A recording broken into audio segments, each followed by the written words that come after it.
sewer. The first thing Catherine noticed was not that her name had been omitted. It was that someone had scraped it away. 2 pale scars shone across the brass plate beneath the model of the Westley Waterworks, bright as fresh cuts against the older metal. Around her, the drawing room glowed with candlelight and polished confidence. Landowners admired the miniature sluice gates. A county magistrate praised the Duke's investment in progress. Sir Godfrey Henshaw accepted compliments with the solemn satisfaction of a man receiving tribute for his own genius. Catherine stood 3 feet from the table and looked at the space where her initials had once been fixed. She had drawn the first water table at Alderwick 3 winters earlier, after floodwater entered 6 tenant cottages and left a child sleeping above the kitchen, because the ground floor smelled of river mud. She had walked every mile of the lower meadow. She had measured the rise beneath the mill bridge with a marked cane. She had written the figures by candlelight while Roderick attended Parliament. And Godfrey laughed at what he called her little columns. Now the brass plate read, "Designed under the direction of Sir Godfrey Henshaw, with technical consultation by Mr. Pritchard, estate surveyor." Nothing remained of Catherine except the work itself. "An impressive improvement, Your Grace," Lord Benton said to Roderick across the room. "The overflow meadow alone may save half the valley." Roderick inclined his head. Tall, controlled and dark in evening dress, he wore rank as naturally as other men wore gloves. "That is the intention." Catherine's gaze moved from him to the model. Every channel followed her field sketches. Every cottage line matched her survey. Even the shallow curve near the north bank, which Godfrey had once called feminine fussing, remained exactly as she had designed it. Millicent Vane appeared at Catherine's shoulder with the silent certainty of someone who never doubted her welcome. Her silver-grey gown was severe enough to suggest good judgment and expensive enough to discourage contradiction. "You are very quiet," Millicent murmured. "I was reading the plate." "Were you?" Millicent's eyes rested upon the scraped brass. "I advised Sir Godfrey to simplify it. A duchess's name attached to an engineering model might invite unkind amusement." Catherine turned toward her. "My name was not simplified. It was removed." Millicent gave a soft sigh. "You must not mistake discretion for insult. Men of property are stubborn creatures. They prefer improvements to appear as though other men conceived them. And you prefer that I allow them the comfort. I prefer that Wesley not become the subject of ridicule." The words were gentle.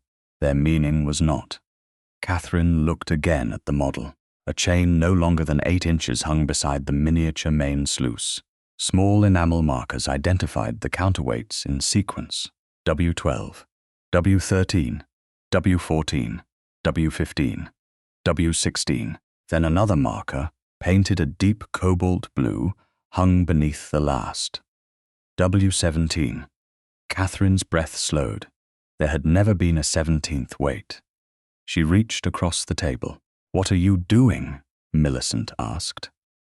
Catherine lifted the cobalt tally between 2 fingers. It was heavier than the others. The enamel had been laid too thickly along one edge, as though someone had repainted it. "This number does not belong here. It is a model," Millicent said. "Surely a decorative marker cannot threaten the county." Catherine turned the tally over. A thin crescent crack ran across the back. Fresh blue dust clung to the hinge. This was attached to something before it was placed on the model. Godfrey's voice carried from behind her. "My dear Catherine, must every pleasant evening become an examination?" Several nearby conversations weakened. Not enough to create silence, enough to create attention. Godfrey approached, with a wine-glass in one hand and an indulgent smile that had deceived people since his school days. He was Catherine's elder brother by 9 years and had spent most of them explaining her to others. "The sequence ends at 16, Catherine said. "Why is there a 17th tally?" Godfrey glanced at the marker. "A revision." "To which mechanism?" "The primary gate." The primary gate was balanced at 16. He smiled more broadly. It was, until men with practical experience corrected the calculations. Catherine felt heat rise behind her ribs, but her voice remained level. "A heavier counterweight will delay closure when the river rises quickly." "You see?" Godfrey addressed Lord Benton as though Catherine had offered entertainment. "My sister mistakes notation for operation. It is an understandable error when one studies drawings without standing beside machinery." Catherine had stood beside the machinery in sleet. Godfrey had visited the mill once in June, when the banks were dry and servants had carried luncheon beneath a striped awning. "I stood beside it when the eastern gate jammed last February," she said. "You were in Brighton." A faint change passed across Godfrey's face. Millicent moved before he could answer. "Catherine, everyone knows how devoted you are to the tenants. That does not require you to master every bolt and chain." "No, it required me to master the ones that failed."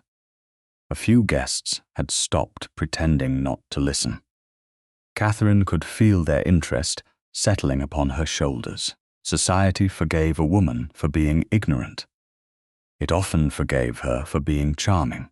It rarely forgave her for being correct in public. Godfrey reached for the tally. "Give me that."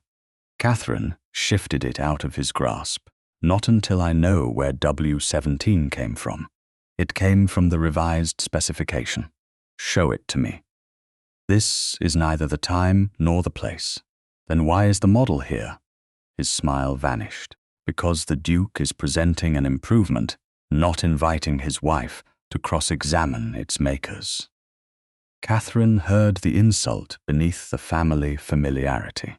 Before she could answer, Roderick's voice cut through the space between them. "That is enough, Godfrey." He had crossed the room without haste, yet the men nearest the table stepped aside. His gaze moved first to Catherine's face, then to the tally in her hand, then to the brass plate. He saw the scraped lines. Catherine knew the moment he understood that something had been removed. His expression did not change, but his attention sharpened. "What happened to the plate?" he asked. Millicent answered smoothly. "A small alteration for the sake of formality." "Whose alteration?" "Mine," Godfrey said. The original wording overstated informal contributions. Catherine looked at Roderick. She waited for him to ask what those contributions had been. Instead, he turned to the model. "And the marker?" "A technical revision," Godfrey replied. "Mr. Pritchard approved it." "Mr. Pritchard is not here," Catherine said. Roderick's eyes returned to her. For one brief second, she saw uncertainty. Not doubt in Godfrey, doubt in the room itself, as though its polished surfaces had shifted beneath him. He reached toward the tally. Catherine gave it to him. His thumb passed over the crack. "You believe this number is dangerous?" "I believe it should not exist." "That is not the same answer. It is the only honest one until I see the revised weight table." Godfrey exhaled through his nose. "Roderick, with respect, Catherine has always had a taste for detail beyond its importance." Roderick looked at him. "You will not speak of the Duchess as though she were absent." It was a rebuke. It should have felt like protection. Instead, it felt incomplete. Catherine watched his fingers close around the cobalt marker. "The surveyor and Sir Godfrey have responsibility for the machinery." Roderick said to her, "Allow them to answer for it tomorrow." The river will not wait for tomorrow if the weight has already been installed. Has it? He asked Godfrey. Not to my knowledge. Godfrey lied easily. Catherine knew it, because he looked at Roderick rather than at the model. Roderick did not know it yet. That difference opened between husband and wife like a narrow channel cut by years of unasked questions. Then the matter can wait until morning, he said. Around them, conversation began again with visible relief. Millicent touched Catherine's sleeve. There, His Grace has settled it. Catherine lowered her eyes to the model. Something blue glinted against the dark carpet near the leg of the table. When Roderick had turned the marker, a second cobalt tally must have slipped from beneath the base. No one else had seen it fall. Catherine bent as though adjusting the hem of her gown and closed her fingers around the small enamel disc. The back was cracked in the same crescent shape. W17 had not been created for display. It had been copied. She straightened slowly. Across the room, Godfrey was already laughing at something Lord Benton had said. Millicent watched Catherine with calm satisfaction. Roderick still held the first tally, his face unreadable. Catherine slipped the second into her glove. There should have been 16 counterweights in the Westley system. Someone had made 2 markers for a 17th, one for the model, one for the machinery. By the time the first course was cleared, Catherine had confirmed 3 things. Godfrey was avoiding her eyes. Millicent had taken the seat nearest Roderick's right hand, where a duchess should have sat if the place cards had been arranged by custom rather than convenience, and the second cobalt tally was still hidden inside Catherine's glove, cold against her palm. The dining room at Westley House had been designed to make people feel small without appearing hostile. Portraits of dead Langfords watched from panelled walls. Silver-reflected candlelight in disciplined rows. Every servant moved with such precision that even silence seemed part of the household order. Catherine had once admired that order. Tonight, she saw how easily it could be used to make one person's exclusion appear natural. Lord Benton praised the proposed improvements to the lower meadow. Another guest asked Godfrey whether the new counterweight sequence would reduce winter maintenance. Godfrey answered with confidence, though he had never known the difference between a spillway and a drainage cut, until Catherine had explained both. Roderick listened without interruption. He had placed the first cobalt tally beside his wineglass. He had not asked Catherine about it again. Millicent noticed Catherine looking. "You mustn't brood," she said softly.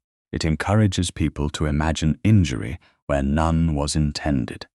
Catherine folded her hands beneath the table. Was the altered plate also unintended?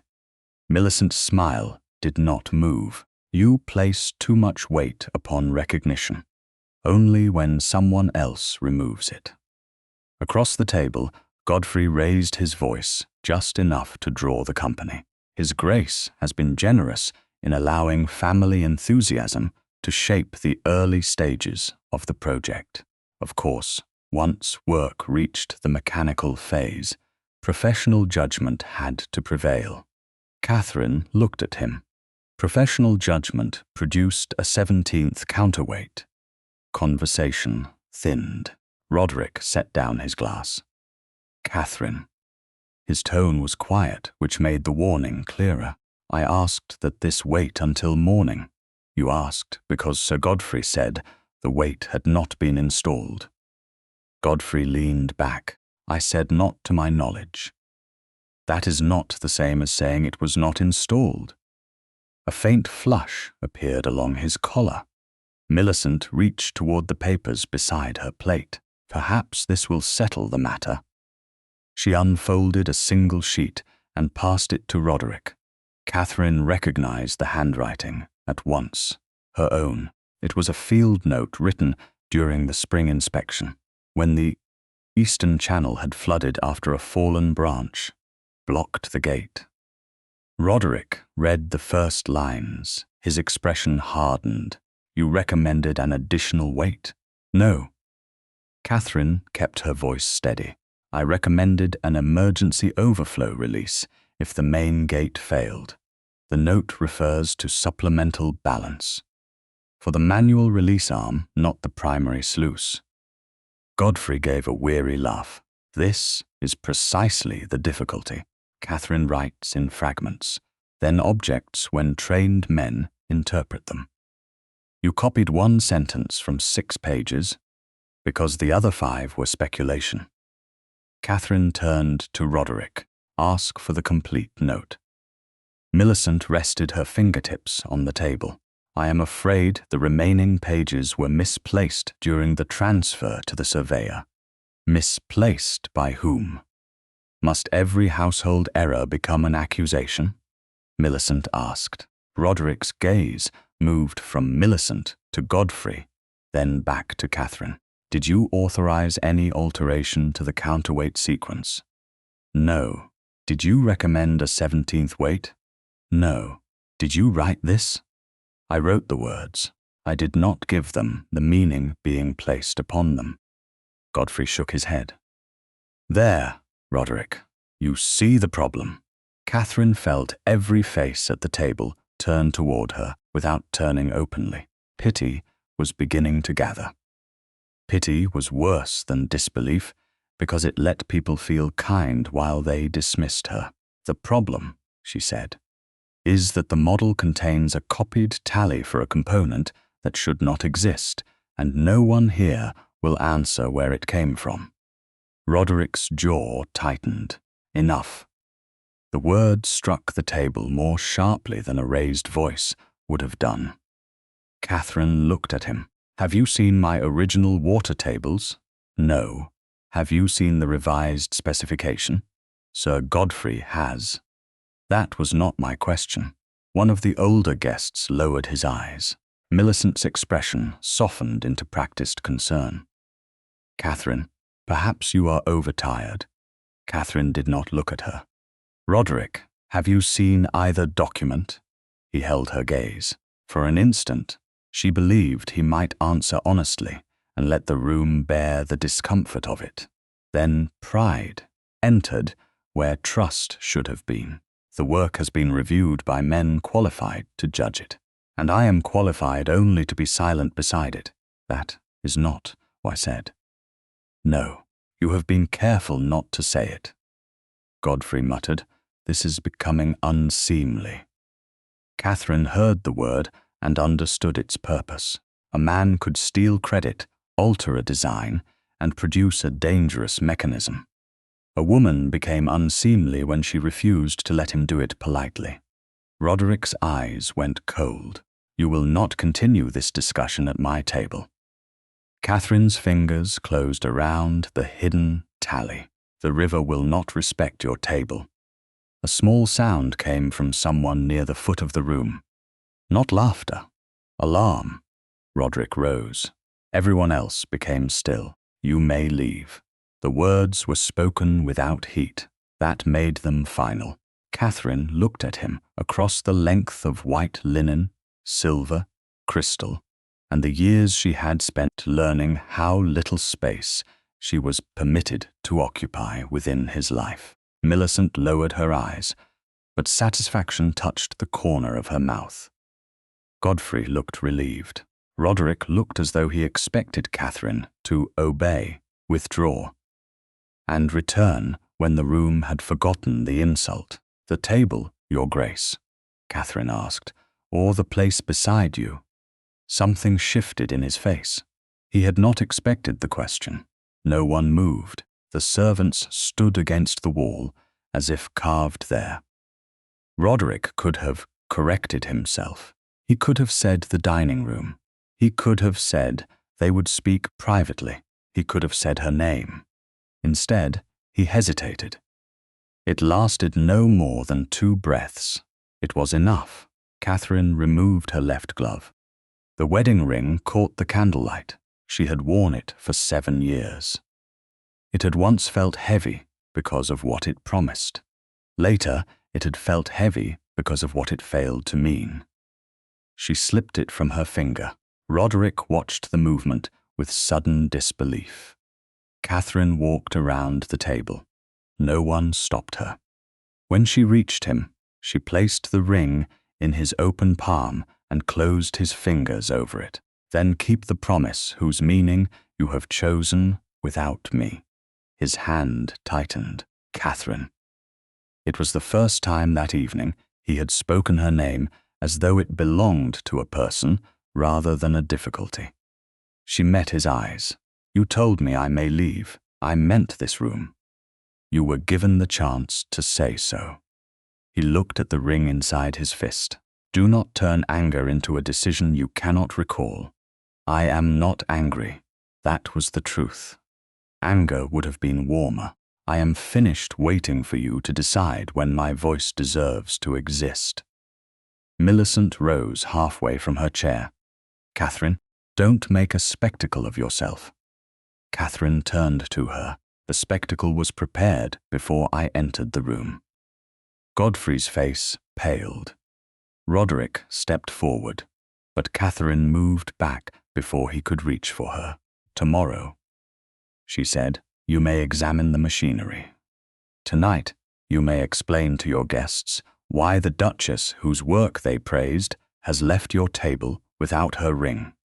She walked out beneath the portraits of women whose names had survived only because they had married men important enough to preserve them. In her bedchamber, she packed one trunk. She took no Langford jewels. She took her field books, her correspondence, 2 practical gowns, and the second cobalt tally. Her maid, Anne, asked no questions until the carriage stood ready in the dark courtyard. Briarcombe, Your Grace. Yes. Catherine looked once toward the upper windows. No figure appeared. Lady Marjorie will receive us. The carriage rolled away after midnight. Catherine did not look back. At dawn, 3 counties away from any drawing room, a messenger reached Roderick at Westley House. The counterweight at Westley Mill had been replaced during the night. The new iron casting bore a single mark in blue enamel, W17. The messenger found Roderick in the breakfast room with Catherine's wedding ring still in his waistcoat pocket. He had not slept. The house had settled around him after her departure, but nothing in it felt orderly now. Her chair at dinner remained in the same position. The brass model had been covered with a linen cloth. Godfrey had retired early with a headache. Millicent had sent a note advising calm. Roderick had read none of it twice. The messenger stood near the door, mud drying on his boots. The casting was changed sometime after midnight, Your Grace. Mr. Pritchard says the chain now carries W17. Roderick rose so quickly that his coffee struck the saucer. Was the mill running? Not when I left. The men were waiting for instruction. Good. Send word ahead that no one touches the gate, the chain, or the weight. He reached for his coat. Have the carriage brought at once.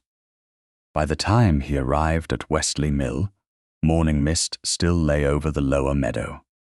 The water moved beneath the bridge with a dull, heavy sound. It had rained in the north during the night, though the sky above Alderwick had remained clear. Roderick saw at once why Catherine had objected. A black cast-iron counterweight hung beside the primary sluice, newly fitted and still marked with chalk along one edge. A small blue enamel plate had been bolted to its face. W17. Mr. Pritchard, the estate surveyor, stood near the chain with 2 labourers and the miller, Amos Bell. His gloves were dark with grease. No one has moved it since dawn, Your Grace. Roderick stepped closer.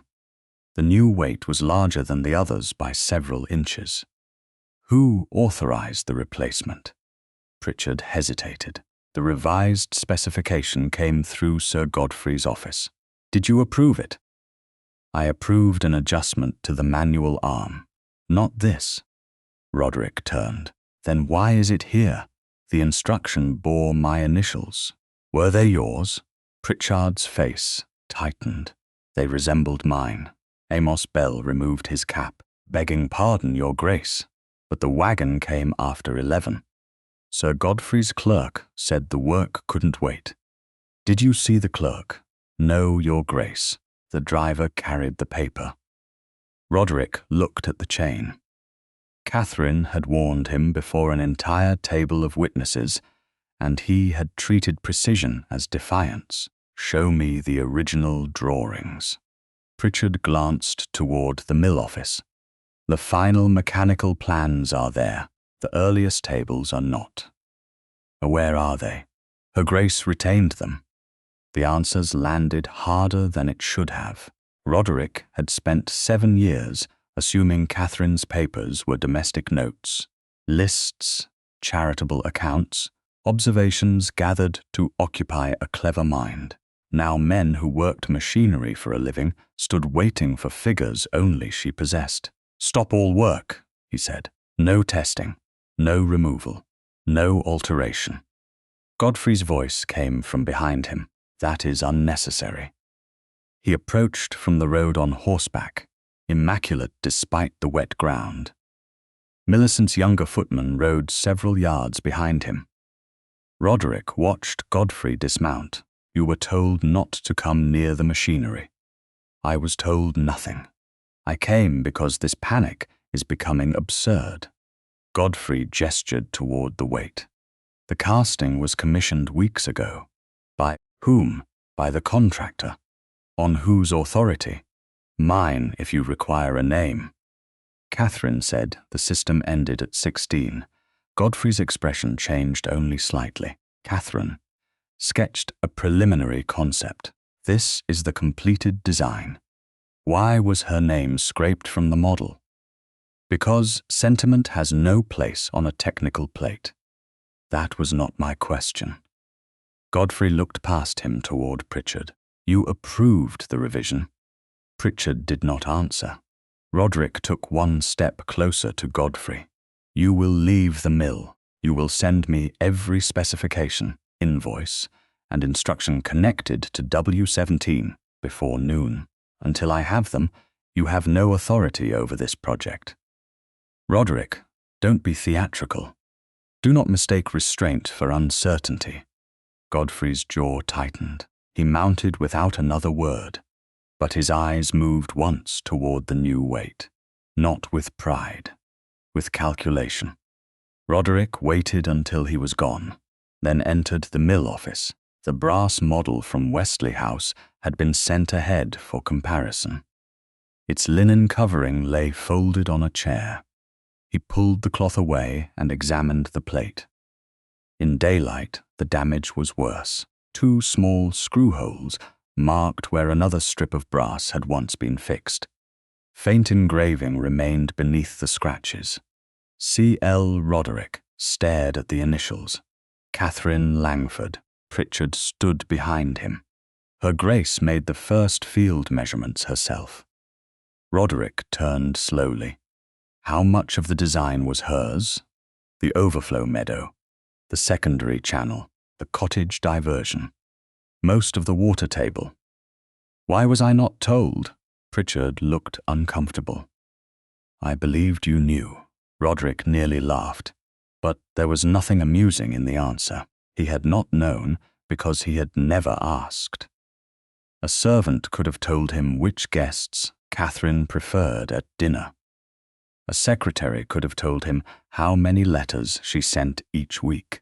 Yet no one in his house had thought it remarkable that the Duchess had studied a river for 3 years because the Duke had treated her work as an elegant distraction. Send a man to Briarcombe, he said. Ask whether Her Grace will receive a letter. Ask, Pritchard repeated before he could stop himself.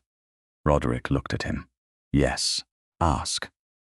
At Briarcombe Dower House, Catherine stood before the breakfast-room window with the second cobalt tally in one hand and her field book open beneath the other.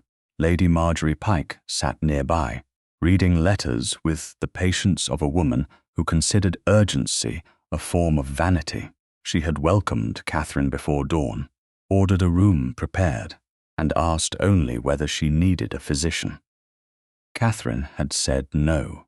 Marjorie had replied, "Then you need tea and a locked door." Now, the tally rested beside a column of figures.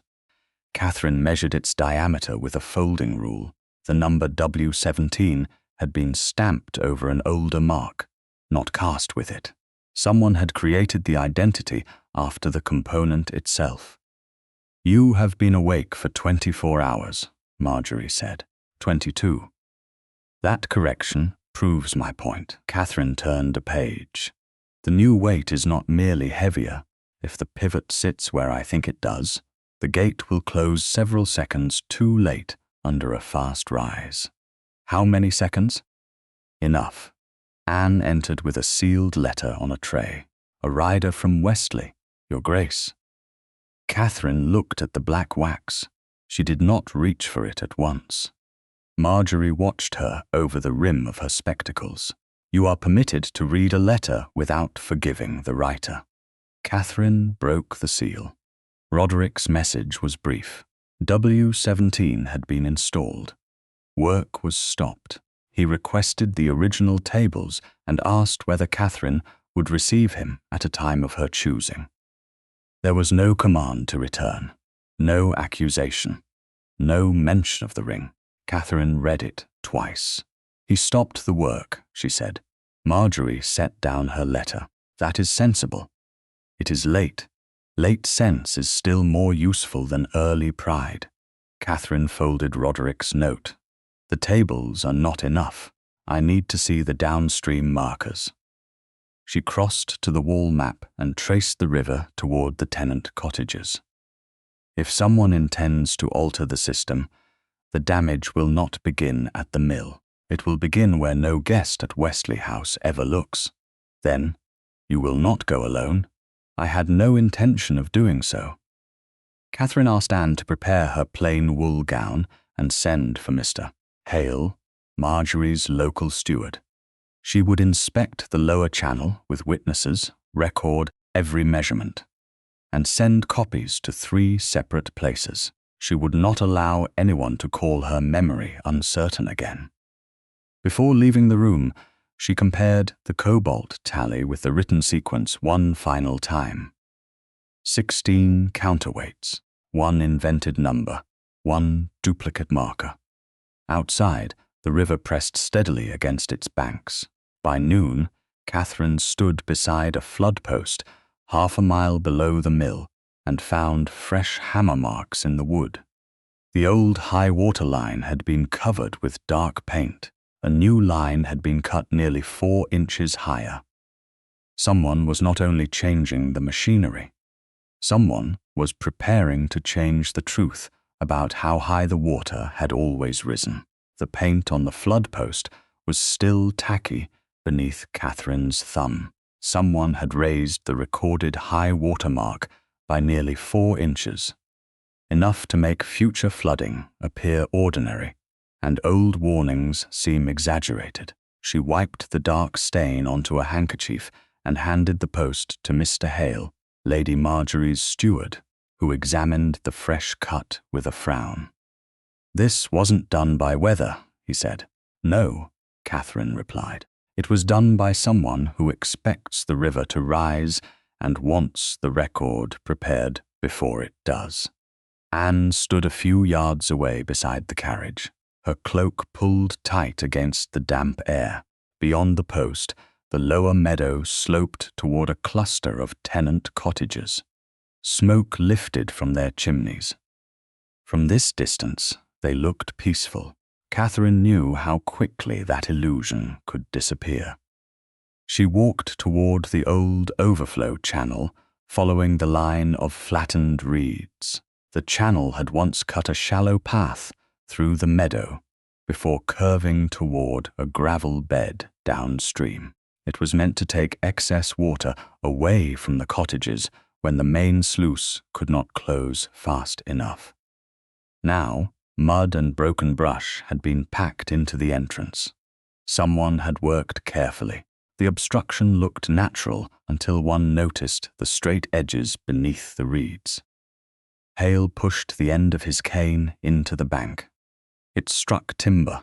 There's a beam under this. Catherine crouched and pulled aside a mat of wet grass.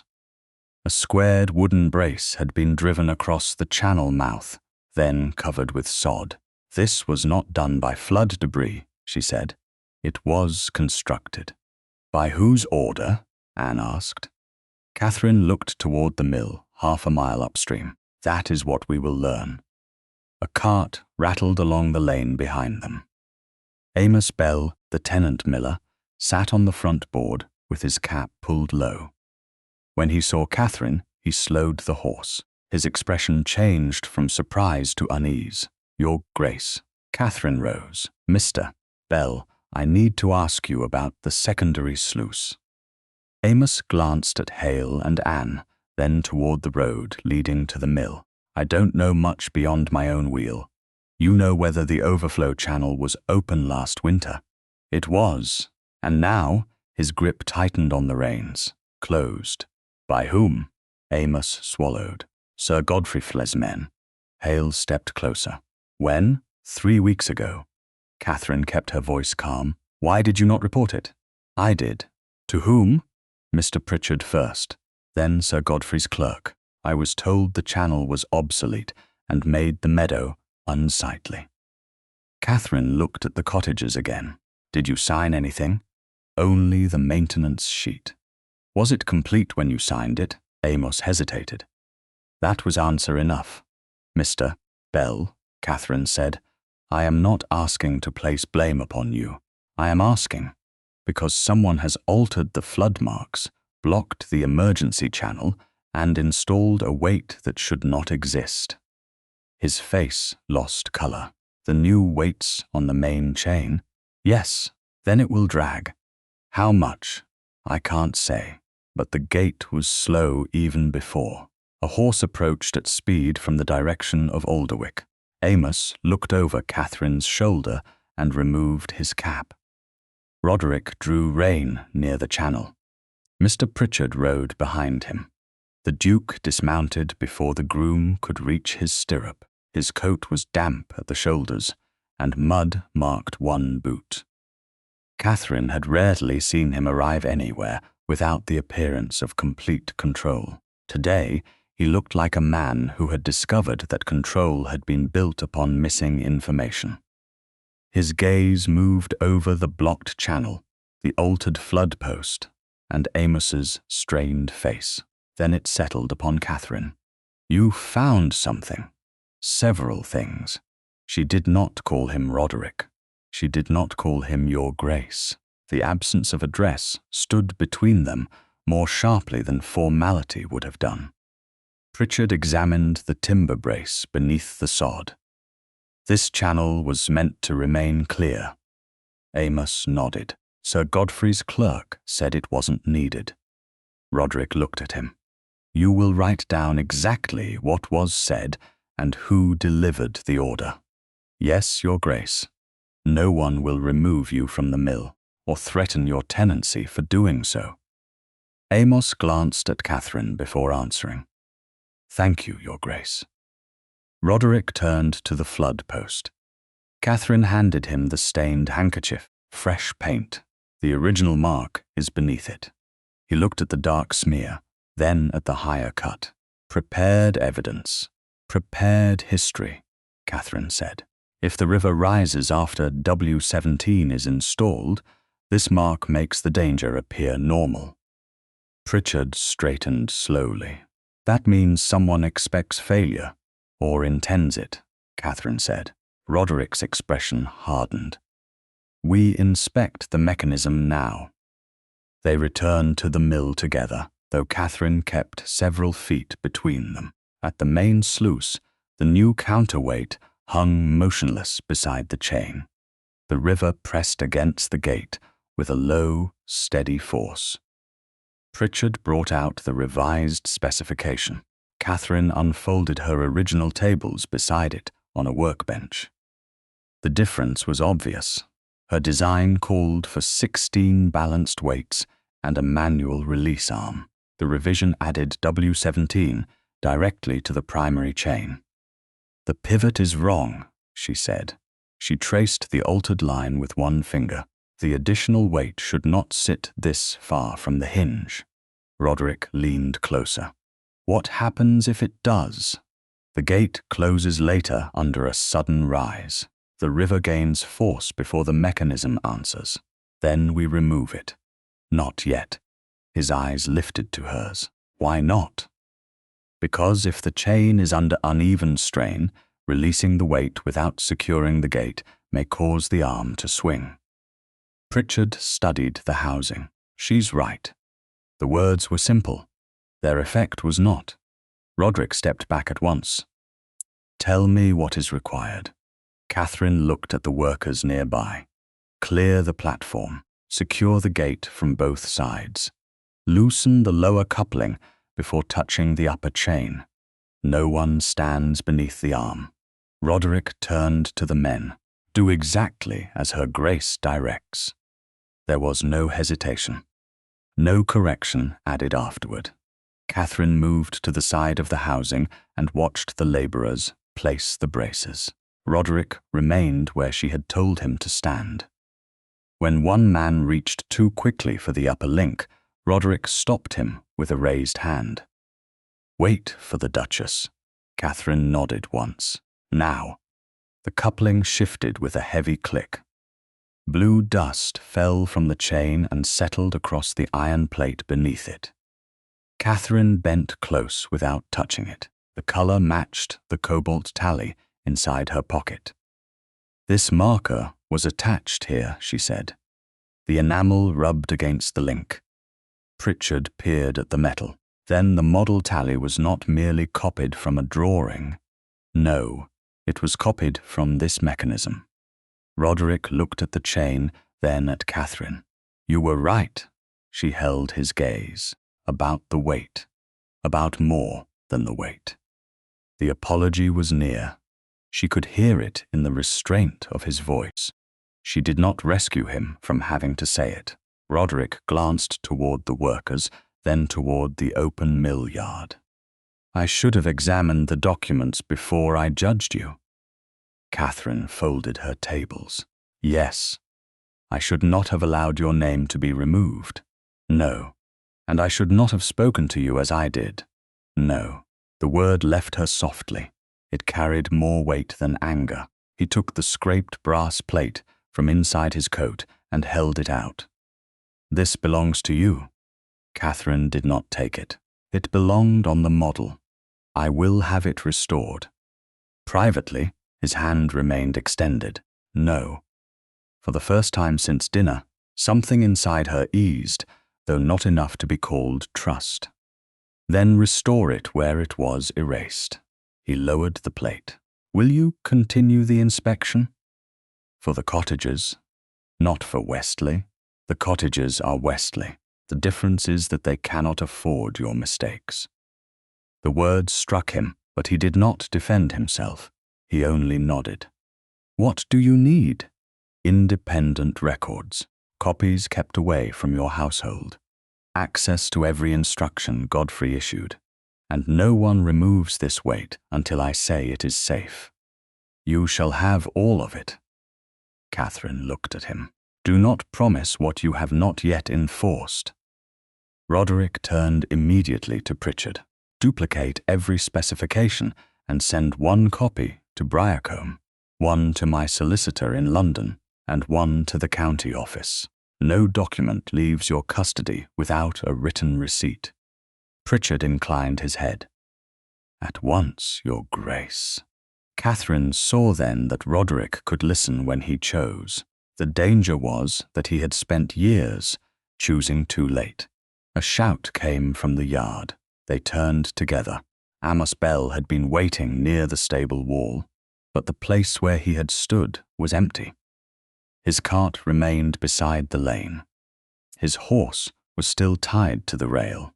On the ground lay his cap, damp with mist. Pritchard ran toward the road and looked both ways. He couldn't have gone far. Catherine walked to the cart.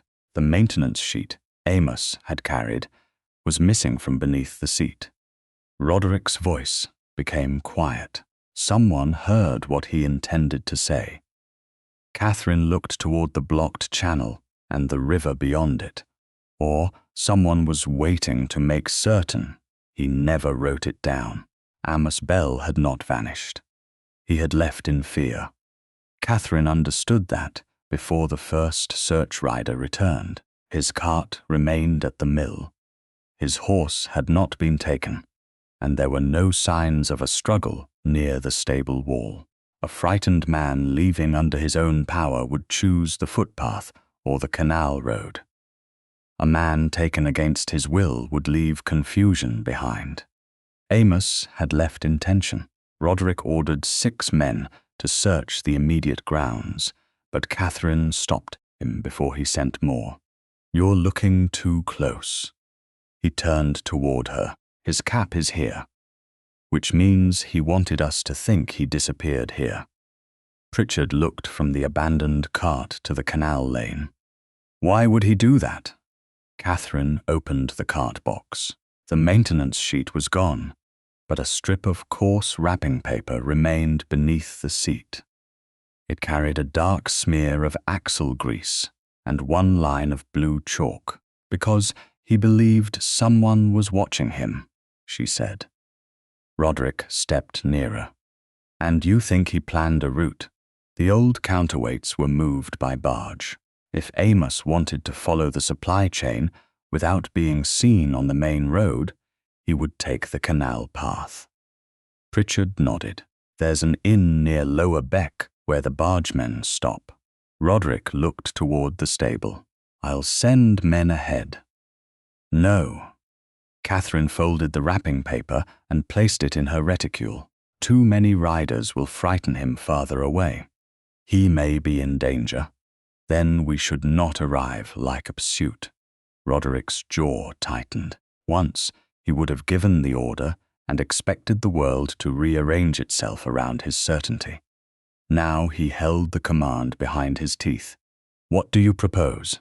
"1 carriage. Mr. Hale with us. Pritchard remains here and secures the mill. No one tells Godfrey where we are going, and if Bell refuses to speak, then he refuses." Roderick studied her face. "You would let the only witness walk away." "I would let him choose whether his word belongs to him." The answer did not please him, but he nodded. "Very well." They left within 15 minutes. Lady Marjorie's carriage was still near the mill, and Catherine chose it over the Duke's faster vehicle. Roderick said nothing about the choice. He sat opposite her, one hand resting on his knee, the other closed around nothing. Catherine knew the ring was not there. He had left it somewhere private, perhaps in his desk, perhaps in the pocket nearest his heart. She refused to wonder which. The canal road ran for nearly 4 miles through wet fields and sparse woodland. Catherine watched the towpath while Hale questioned a gatekeeper about barge traffic. A coal barge had passed before dawn. So had a smaller freight boat carrying iron scrap and 2 passengers. One passenger matched Amos's build.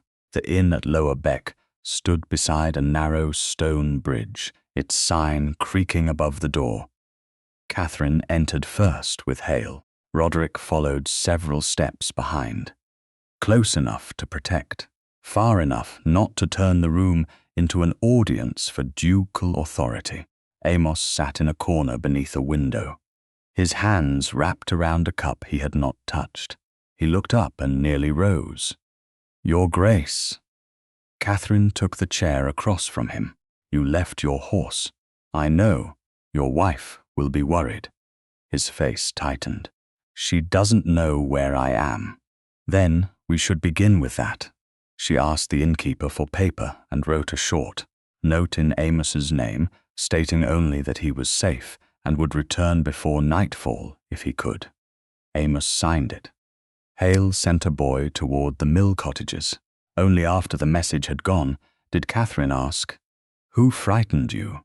Amos looked toward Roderick. Roderick remained near the hearth. "You may answer her grace," he said.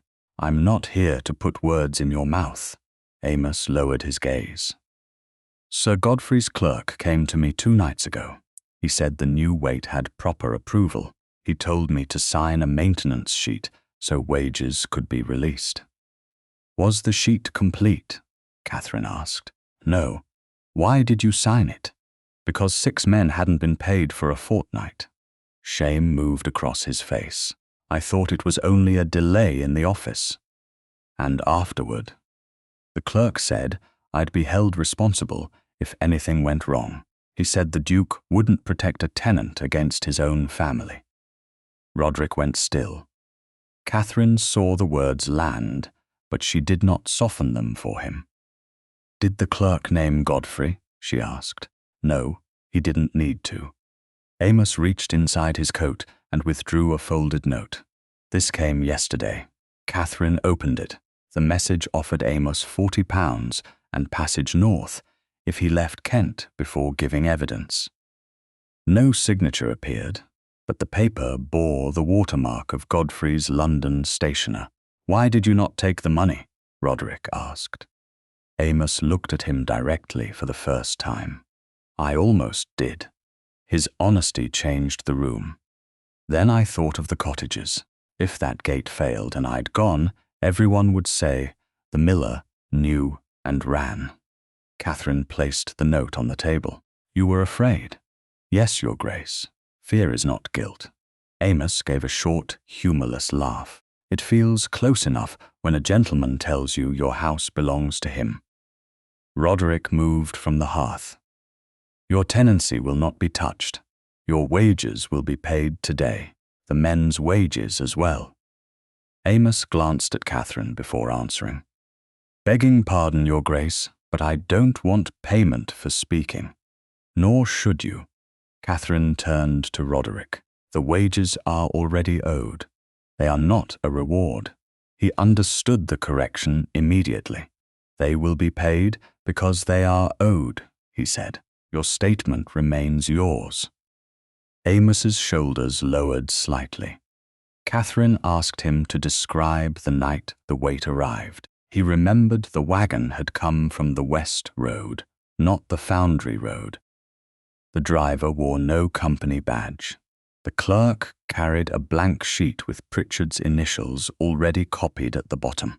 Amos had signed beneath a line that read "Maintenance Acknowledgement." The rest had been empty. "And the sheet you carried today?" Catherine asked. "A copy of my signature. I took it from the mill office after dawn." "Where is it now?" Amos looked toward the door. "Gone." He explained that a man followed him along the canal. Amos hid beneath a loading platform until the man passed. But the sheet slipped from his coat into the water. He had watched the ink spread before he could reach it. Roderick's expression hardened. "Did you recognize the man?" "No, but his boots had grey clay on them. Not river mud. Building clay." Hale spoke from beside the window. "The new icehouse foundation at Alderwick uses grey clay." Catherine felt the pattern narrow. Godfrey's men had access to the icehouse, the mill, and the supply wagons. Millicent had access to the household records and Catherine's notes. They did not yet have proof of cooperation, but they had alignment. "You will return with us," Catherine told Amos. "Not as a prisoner. As a witness." He hesitated. "And my wife?" "She will meet you at the mill," Roderick added. "No one will question her without her grace present." Catherine looked at him. The protection was useful. More importantly, he had placed her authority inside it. They left the inn before noon.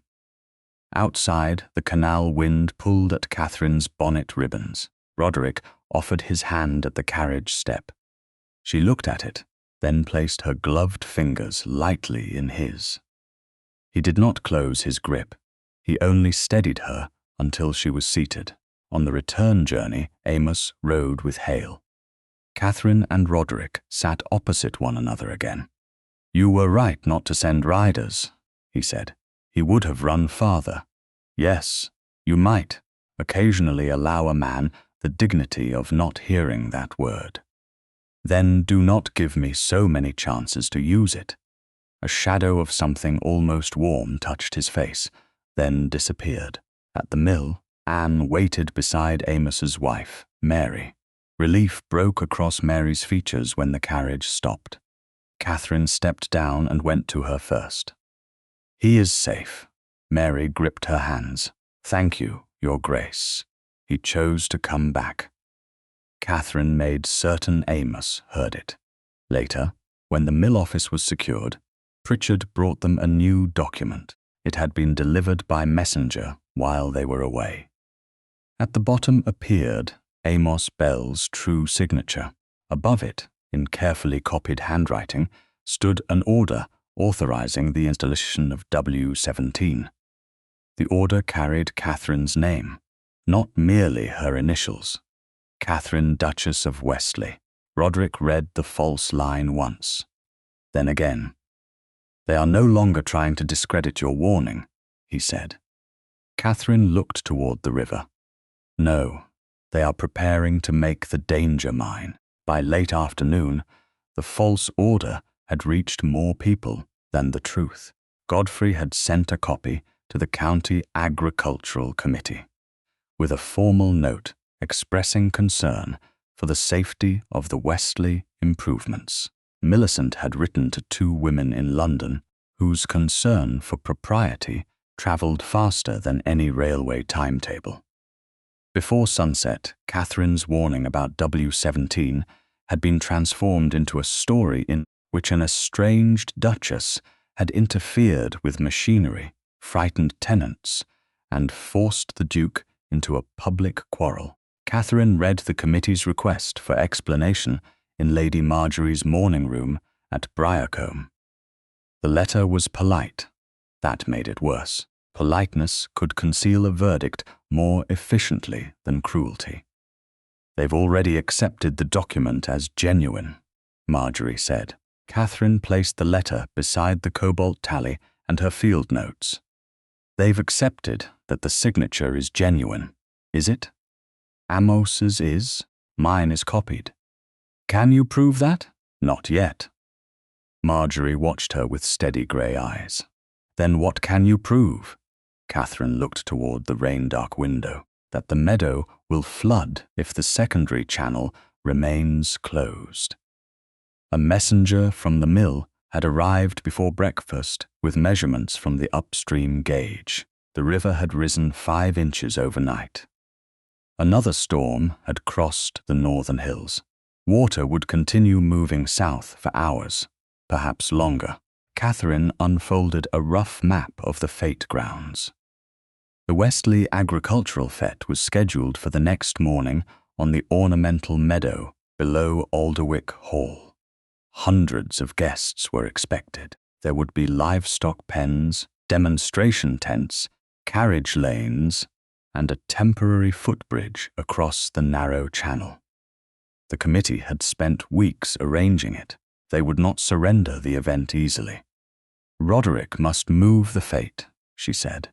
Marjorie lifted one brow. "You are still calling him Roderick in private." Catherine did not answer. The name had not become less familiar because the marriage had become more uncertain. It had only become more dangerous. A carriage sounded in the drive. Minutes later, Roderick entered the morning room with Mr. Pritchard and a leather case of documents.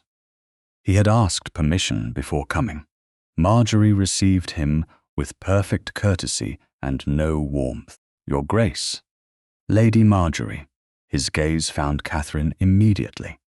"The committee meets at Alderwick in 1 hour. Catherine rose. "Then we should not waste it." Roderick placed the leather case on the table. Godfrey has submitted the false order as evidence that you authorized W17. I know. He also claims you instructed Amos to alter the release sequence. Amos will deny it.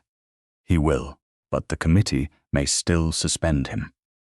Catherine looked at Pritchard. And you? They may suspend me as well, Your Grace, because your initials appear on the revision. Yes, Catherine gathered her notes. Then we will give them something more urgent than reputations to consider. The committee assembled in Alderwick Hall's west salon, where long windows overlooked the meadow selected for the fete. Rain had not yet begun there, and the grounds appeared deceptively dry. 6 county landowners sat around a mahogany table. Godfrey stood near the fireplace. Millicent occupied a chair behind him, dressed in quiet brown as though she had come to mourn good judgment. Catherine entered with Roderick, Lady Marjorie, Pritchard, and Amos. Conversation stopped. The chairman, Sir Thomas Vale, rose. Your Grace, Duchess. His hesitation before the second title was slight but audible. Catherine took a seat without waiting to be placed. Roderick sat beside her, not at the head of the table. That, too, was noticed. Sir Thomas lifted the false order. We have a serious difficulty. This document appears to direct the installation of W17 under Her Grace's authority. Catherine answered before Godfrey could. It directs nothing. It was written above a signature, Amos Bell, placed on a blank maintenance sheet. Godfrey gave a restrained sigh. That accusation lacks proof. So does your claim that I wrote it. The handwriting resembles yours. Resemblance is not authorship. Millicent folded her hands. Catherine, no one wishes to embarrass you. If you were distressed when you gave the instruction, perhaps the committee might consider the circumstances. Catherine looked at her. You mean my separation from the Duke. I mean that strong emotion can affect judgment. Then we should examine yours as carefully as mine. Sir Thomas cleared his throat. We are not here to discuss private matters. Private matters were introduced when my marriage was offered as an explanation for forged instructions, Catherine said. Roderick's voice followed hers. Her Grace is correct. The document must stand or fall upon evidence, not upon speculation about her temperament. Godfrey turned toward him. You cannot deny that Catherine has made contradictory recommendations. I can deny that you have shown the complete notes. The missing pages are unfortunate. The missing pages are convenient, Roderick said. Silence tightened around the table. Catherine opened her field book. There is a more immediate question. The river has risen 5 inches since midnight.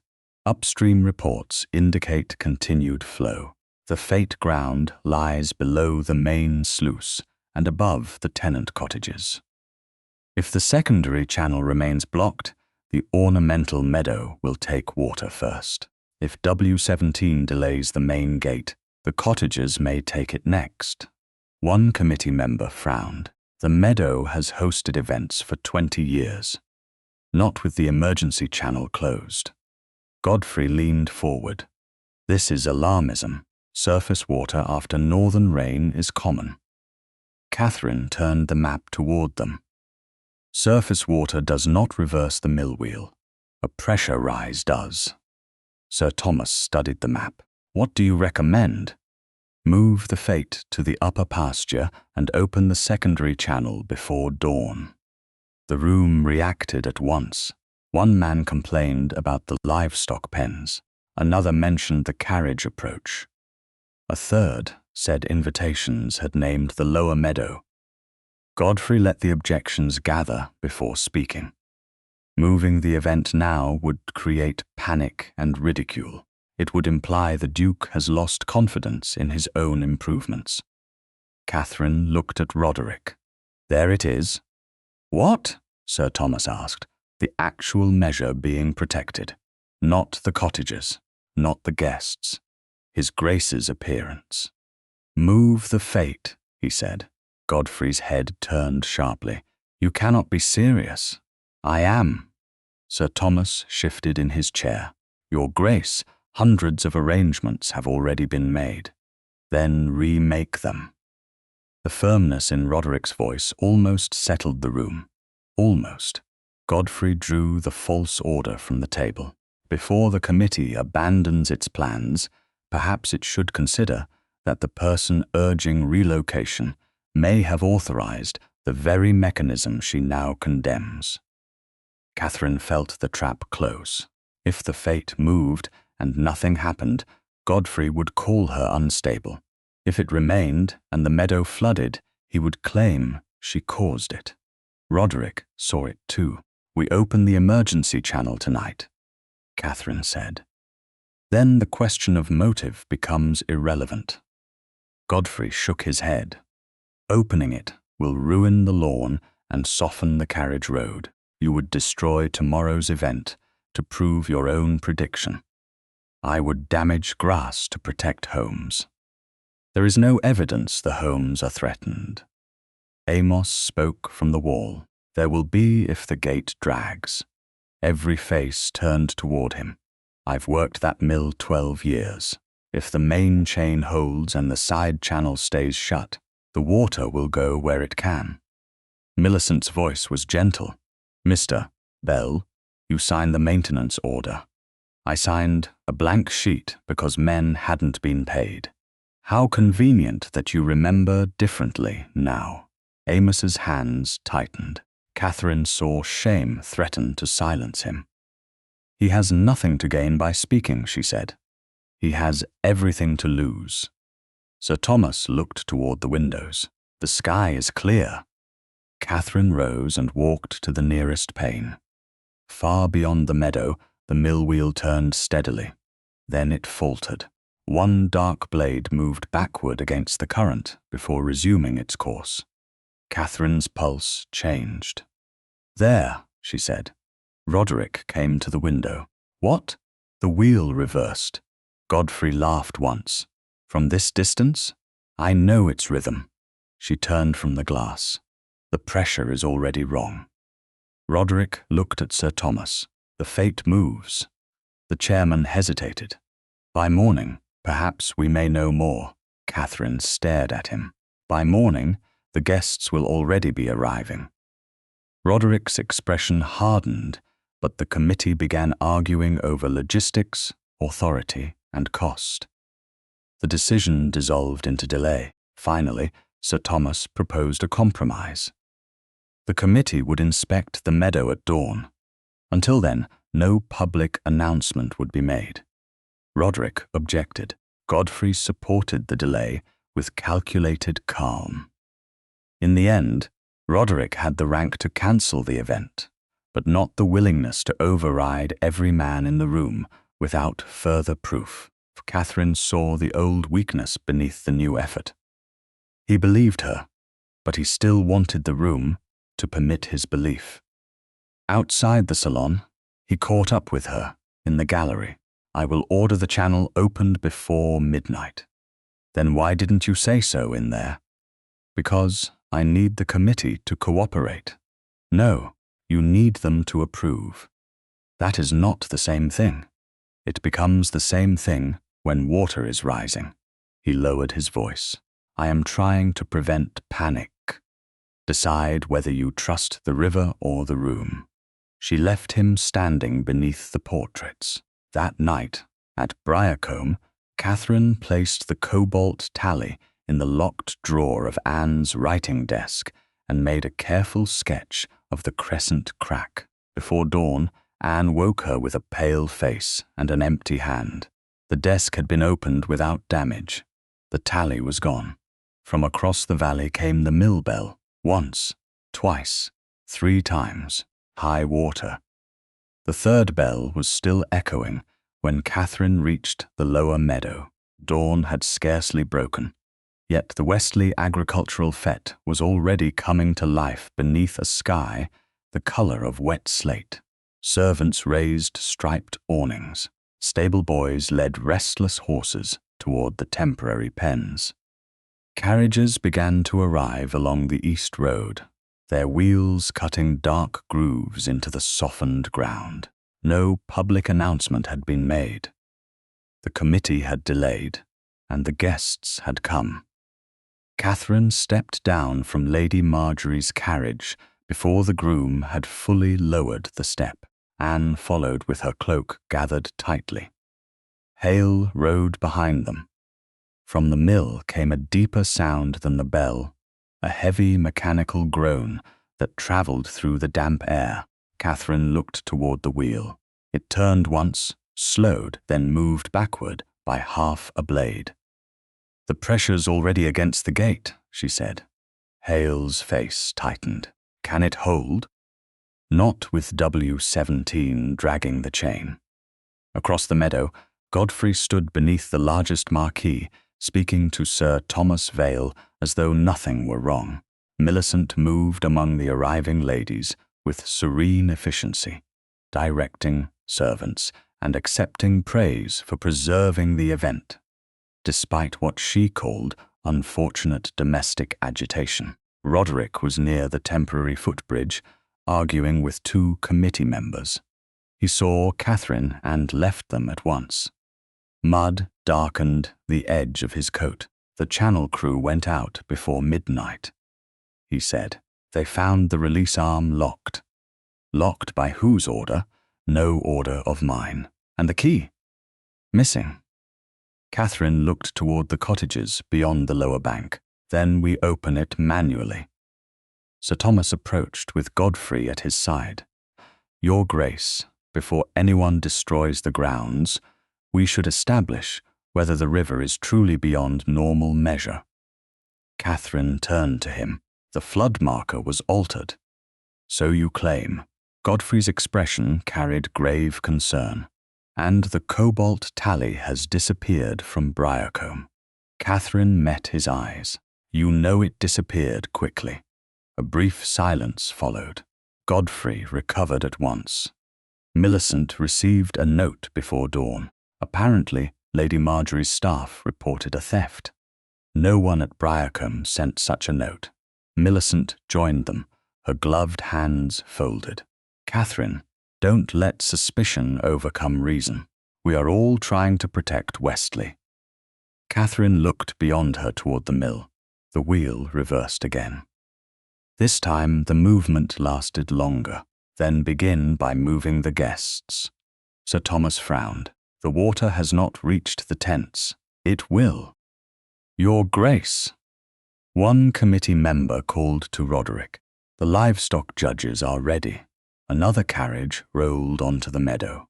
Guests stepped down beneath umbrellas, unaware that the river had begun pressing against the hidden side of the celebration.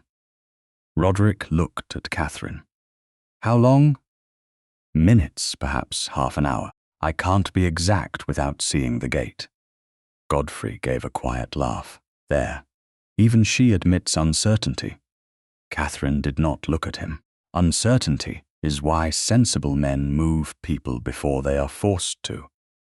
Roderick turned to the nearest steward. "Clear the footbridge. Move the carriages to the upper road. Begin taking guests toward Alderwick Hall." Sir Thomas protested. "You'll create panic. Then call it a change in program." Roderick's voice left no room for further debate. "Do it." The steward ran. Catherine moved toward the mill path. Roderick followed. "The manual release is on the secondary channel," she said. "If we open it now, the ornamental meadow will take the first surge." He understood at once. The tents. The cottages or the tents? The cottages. The answer came without hesitation. Something inside Catherine shifted. But there was no time to examine it. They reached the mill yard as Amos came running from the lower platform. "The main gate's binding, Your Grace. The chain won't settle." "Can you free it?" Roderick asked. Amos looked at Catherine. "Not before the water rises another foot." "Then we use the emergency channel," she said. Pritchard was already at the release housing with 2 labourers. The lock had been forced inward and packed with metal filings. Catherine knelt beside it. The handle won't turn while the lower catch is engaged. The catch is under the platform, Amos said. Half underwater already. Roderick pulled off his gloves. Show me. Catherine caught his sleeve. No, you move the guests from the bridge. Catherine, if the channel opens, the first water crosses beneath that bridge. Clear it. He looked toward the lower platform, then back at her. His instinct to remain was visible. So was the effort required to obey. What do you need? Amos, Pritchard, and a crowbar. Nothing else. Roderick nodded once and turned away. You heard the Duchess. Clear the bridge. Catherine descended the wet steps with Amos. The river churned below the boards, brown and fast. Pritchard braced the release housing while Catherine found the lower catch with the end of the crowbar. It had been wired shut. This wasn't weather, Amos said. No. Catherine pressed harder. The wire snapped loose. Above them, a shout rose from the meadow. Water had begun spilling over the lower bank. Guests moved toward the footbridge in confusion, exactly where Roderick had ordered them not to go. His voice carried above the noise. Upper road. Now, leave the baskets and move. Catherine turned the release handle. It resisted. She put both hands against it. Again, Pritchard said. Amos joined her. The iron wheel moved 1 inch, then stopped. The main sluice groaned. From somewhere inside the mechanism came a slow metallic drag. W17. The weight's holding the closure, Catherine said. We need the secondary gate fully open. She shifted her grip. On 3, they pushed together. The handle turned. A deep shudder passed through the channel. Water struck the lower gate and burst through the newly opened cut. The force swept across the ornamental meadow in a widening sheet. Marquee ropes snapped loose. Tables overturned. A decorative bridge sagged at one end and dropped into the mud. The current rushed away from the cottages. Catherine held the wheel until the channel settled into its full course. When she climbed back to the yard, rain had begun. The fete ground was a confusion of soaked fabric, abandoned chairs, and startled horses being led uphill. No one had been swept away. One groom sat beneath an awning with his ankle wrapped after pulling a horse clear of the sinking bridge. The cottages still stood beyond the bank. Millicent waited near the release housing, pale but composed. In her raised hand was the missing cobalt tally. This was found beside the emergency wheel, she announced. The nearest guests turned. Godfrey held the false maintenance order.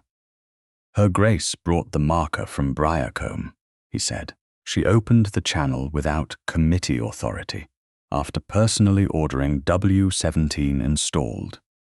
Shock moved through the crowd faster than the water. Catherine stood in the mud, with rain on her face, and did not lower her eyes. Sir Thomas looked from the flooded lawn to the cottages. Did you cause this? I chose where the water would go, Catherine said. If I had not opened the channel, it would have gone through those homes. Godfrey lifted the order, and if she had not altered the mechanism, there might have been no danger at all. Roderick stepped between Catherine and the committee. Enough. Millicent's expression changed. Roderick, the evidence. The evidence is that the cottages remain standing because the Duchess acted while this committee debated grass. He turned so the entire crowd could hear him. She did not create the danger. She decided where its cost would fall. Catherine looked at him. He had defended her publicly, but the false order still existed. The tally still rested in Millicent's hand. The truth had not yet caught up with the accusation. She stepped past Roderick. I will answer every question, she said, but not before the injured are tended. The horses are secured. and the lower cottages are checked.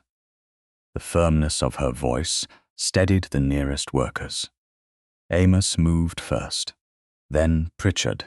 Roderick ordered the guests to Alderwick Hall and sent the estate physician to the groom. For one brief moment, authority aligned with competence. By nightfall, the water had begun to recede. Catherine returned to Briarcombe, exhausted. Mud dried along the hem of her gown. She had barely removed her gloves when a messenger arrived from Alderwick. A wagon had been stopped near the west gate. Inside lay a cast-iron counterweight marked W17. The wagon bore the seal of Briarcombe Dower House. Someone had not merely planted a tally beside Catherine's hand. Someone had prepared an entire piece of machinery to make it appear that the Duchess had hidden the danger herself. The wagon stood beneath the west gate lanterns with Briarcombe's seal fixed to its side in fresh red wax. Rain tapped against the canvas cover. Beneath it lay a black counterweight, marked W17, heavy enough to require 2 men and a chain hoist to move. Roderick arrived before midnight with Pritchard Amos and the estate solicitor. Catherine came from Briarcombe in Lady Marjorie's carriage, wearing the same plain wool gown she had used at the mill. She had not changed because there had been no time, and because the mud along her hem was evidence of where she had truly spent the day. Millicent waited beneath the gate arch with Godfrey and 2 members of the Agricultural Committee. Her expression held sorrow, polished into usefulness. "This was stopped less than a mile from Alderwick," she said. "The driver claims he was paid to move it before dawn." Catherine looked at the wagon. "By whom?" "He says he never saw the gentleman's face." Godfrey gestured toward the seal. "But he saw this." Lady Marjorie's crest had been pressed into the wax, not perfectly. The outer leaf curled the wrong direction. Catherine stepped closer. "That is not Briarcombe's seal." Sir Thomas Vale frowned. "It appears to be. It is copied." Catherine touched the edge without breaking it. "Lady Marjorie's seal has a chip beneath the left branch. This does not." Millicent's brows lifted. "How fortunate that only you can identify the flaw. Her solicitor can identify it. So can the maker who repaired it last year." Godfrey folded his arms. "Or the entire explanation could have been prepared before the wagon was found." Roderick did not look at him. "Remove the cover." The men pulled back the canvas. The weight looked convincing in the lantern light. Its cast-iron surface had been darkened with oil. A blue enamel marker had been fixed to the face. Pritchard examined the housing and ran a measuring rule along the edge. "It's the same size as the mill weight." Catherine moved beside him. "Not the same depth." He measured again. "You're right." Amos tapped the metal with the wooden handle of a tool. The sound came back wrong, too light. "Hollow," he said. One of the committee men shifted uneasily. Godfrey's expression remained calm. "A replica, then. That hardly clears Catherine." "Her Grace," Roderick said. The correction was quiet. Godfrey ignored it. A hollow weight would be easier to transport, easier to conceal, easier to plant. Catherine looked at him. Easier to use for a false reading. The meaning came together at once. A hollow shell could be filled or emptied. It could be made to appear heavy, then altered before inspection. It could support any story the villains needed. Roderick turned to the wagon driver, who stood under guard near the wall. "Who paid you?" "A man at the Eastern Turnpike, Your Grace. He gave me the route and said the load belonged to Briarcombe." "Did he use Lady Marjorie's name?"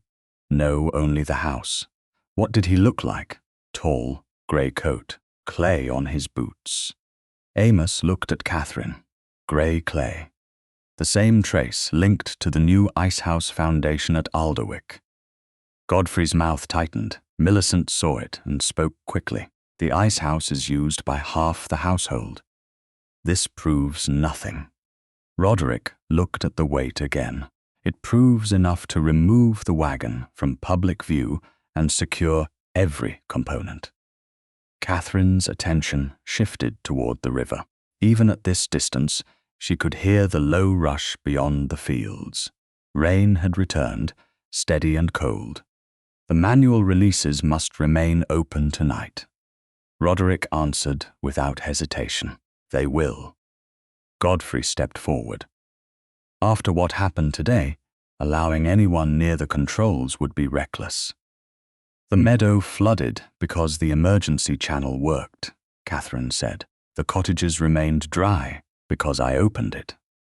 And now a weight-bearing Briarcomb's seal appears on Westley land.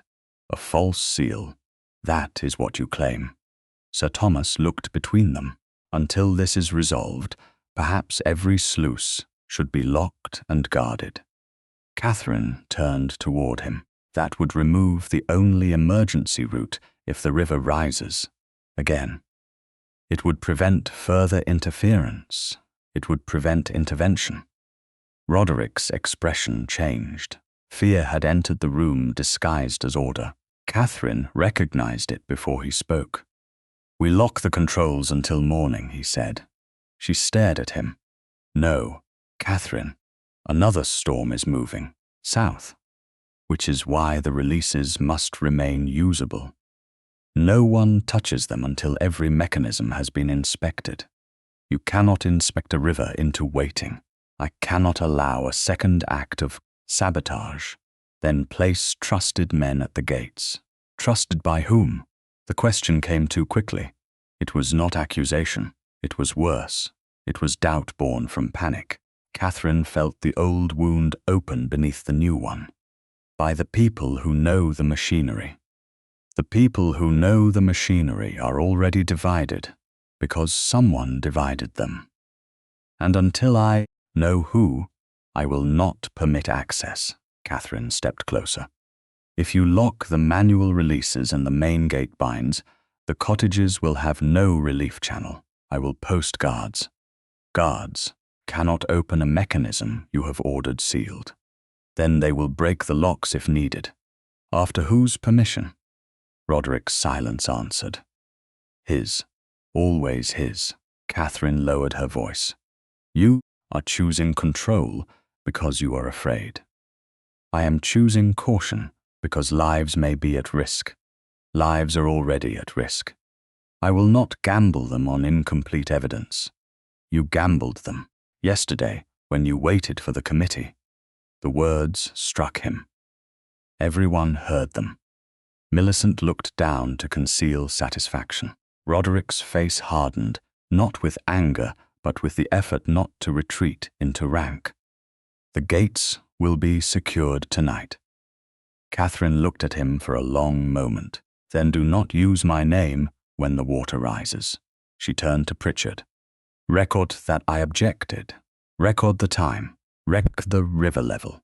Pritchard nodded. I will, Your Grace. Catherine left beneath the gate lanterns without waiting for Roderick to stop her. He did not. That hurt more than she expected, though she knew pursuit would only have repeated the problem in another form. At Briarcombe, she remained awake, with the field maps spread across Lady Marjorie's table. Rain struck the windows. Anne brought tea no one drank. Near 2 in the morning, hoofbeats sounded in the drive. A messenger from Alderwick entered soaked to the shoulders.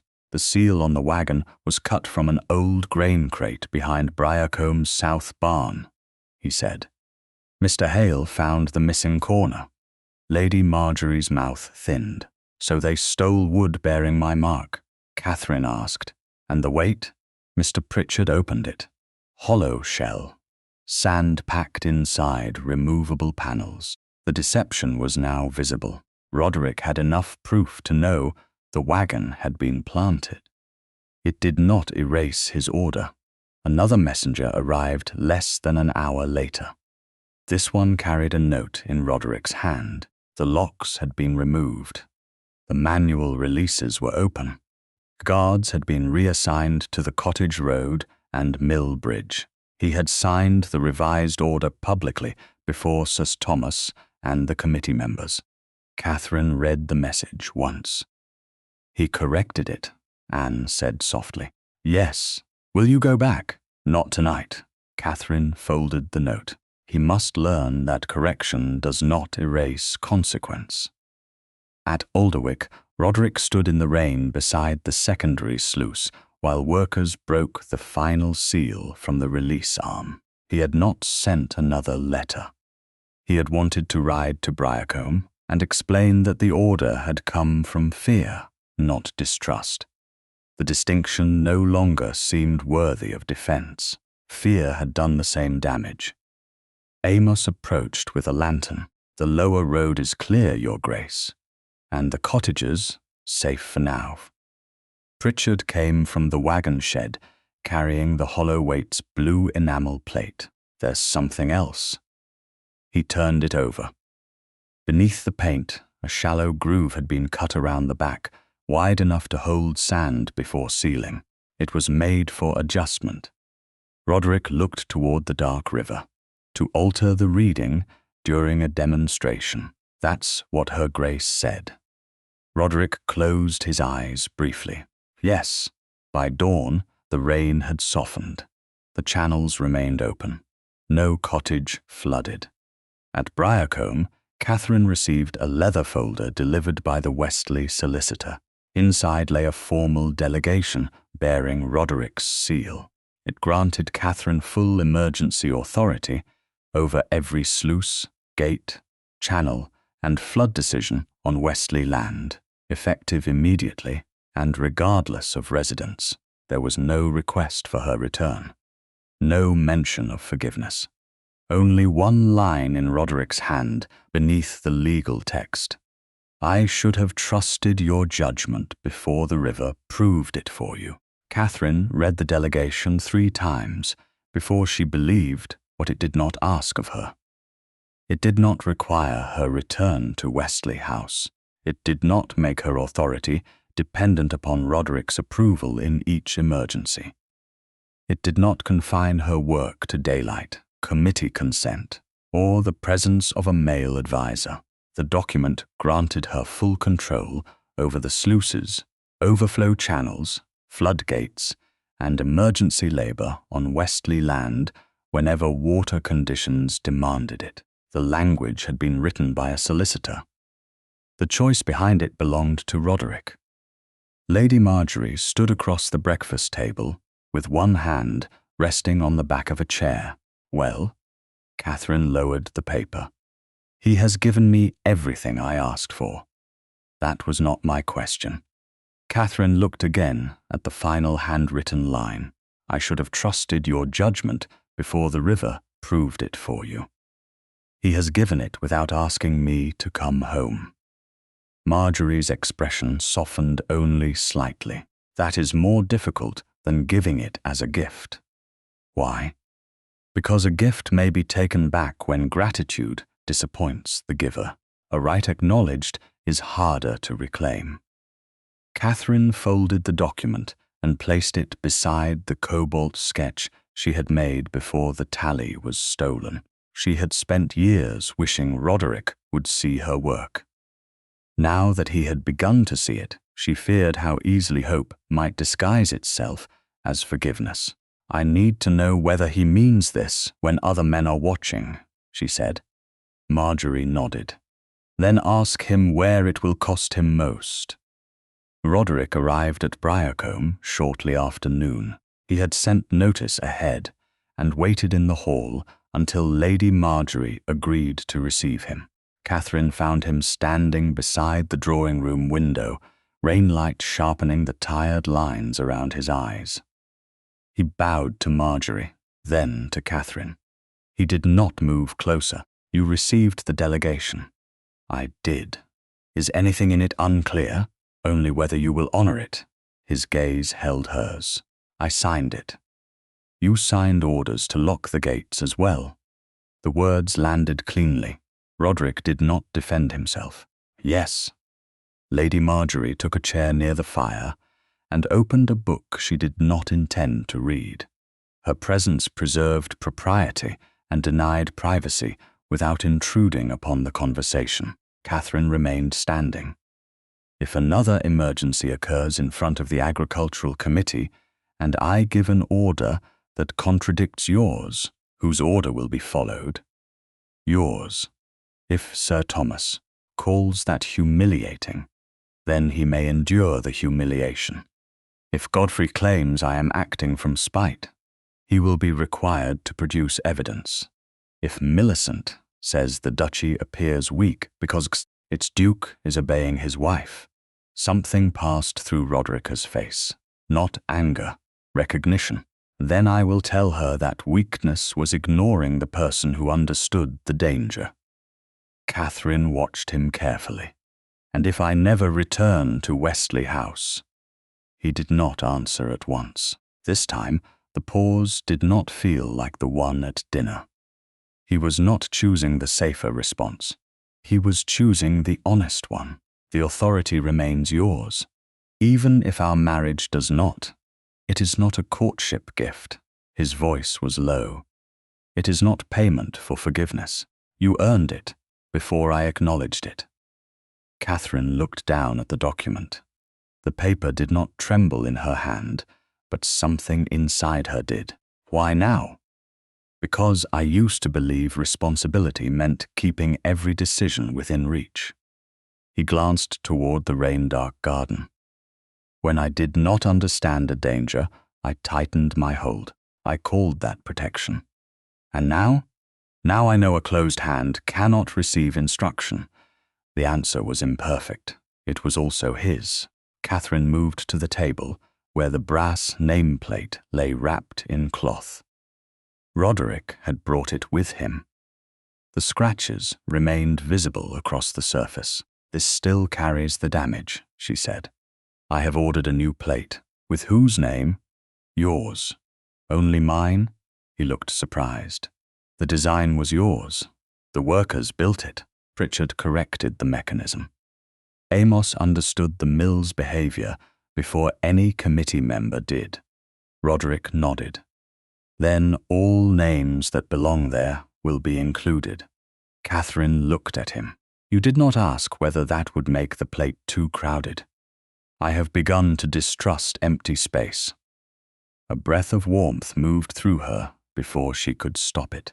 Not forgiveness, not yet, but the memory of why she had once loved him. Roderick reached inside his coat and removed a small leather case. Catherine's pulse changed. He placed it on the table without opening it. The wedding ring is not inside, he said. She had not realized how tightly she had been holding herself until her shoulders eased. Where is it? With me? Why? Because returning it now would turn this meeting into a bargain. He looked directly at her. I will not ask you to wear it while your name is still under accusation. Catherine's fingers rested on the edge of the delegation. And when my name is cleared, then it will still be your decision. He opened the leather case. Inside lay the restored brass plate, not yet engraved. This is all I brought to return. Catherine touched the clean surface. The metal was warm from his coat. We need more than a corrected plate, she said. We need to prove how the false weight was meant to work. Roderick took a seat only after she did. Lady Marjorie turned a page. Catherine spread her sketches across the table. The hollow replica can be filled with sand. That changes its weight without changing its shape. To mislead an inspection? Yes. If the shell is filled during one test and emptied before another, the readings appear inconsistent. The person blamed looks incompetent. You, or Pritchard, or Amos, depending on which story became useful. Roderick studied the drawing. And the original W17, still missing. The wagon weight was not it. No, The true casting must be somewhere Godfrey can access without attracting notice. Catherine traced the old supply route on the map. The ice house has grey foundation clay, the same clay Amos saw on the man who followed him. The weight may be hidden there, perhaps, but finding it privately will not be enough. Godfrey will say it was planted. Millicent will say the documents were misunderstood. Roderick leaned back. "What do you propose?" Catherine looked at the brass model, a reconstruction. "Public, before the same committee that accepted the false order. We use the original and the replica. We mark the chain. We record the water level. Amos repeats the maintenance sequence. Pritchard verifies every measurement. And the question mattered." Catherine let the silence hold for a moment. "You will stand where I place you." Roderick did not smile. "And follow your instruction, even if the room turns against me. Yes, even if the result damages Westley. Truth will damage Westley less than another lie." Catherine looked toward Lady Marjorie. The older woman did not lift her eyes, but the smallest movement of approval touched her mouth. "Then we proceed," Catherine said, "not as husband and wife." Roderick's gaze did not leave hers. "As what?" "As the person responsible for the waterworks, and the man responsible for making sure no one prevents her from proving the truth." Something softened in his expression. "I can accept that." Catherine gathered the papers into order. For the first time since leaving Westley House, she did not feel that cooperation required surrender. Roderick rose to go, then paused beside the table. "If your plan leads you farther from me, I will still follow it." She met his eyes. "See that you do." He bowed and left without asking for more. An hour later, a letter arrived at Briarcombe in Millicent's hand. The message contained only 3 lines. "I know where the original W-17 is hidden. I will return it if you agree to meet me alone. In exchange, you will remain silent about who removed your name from the model."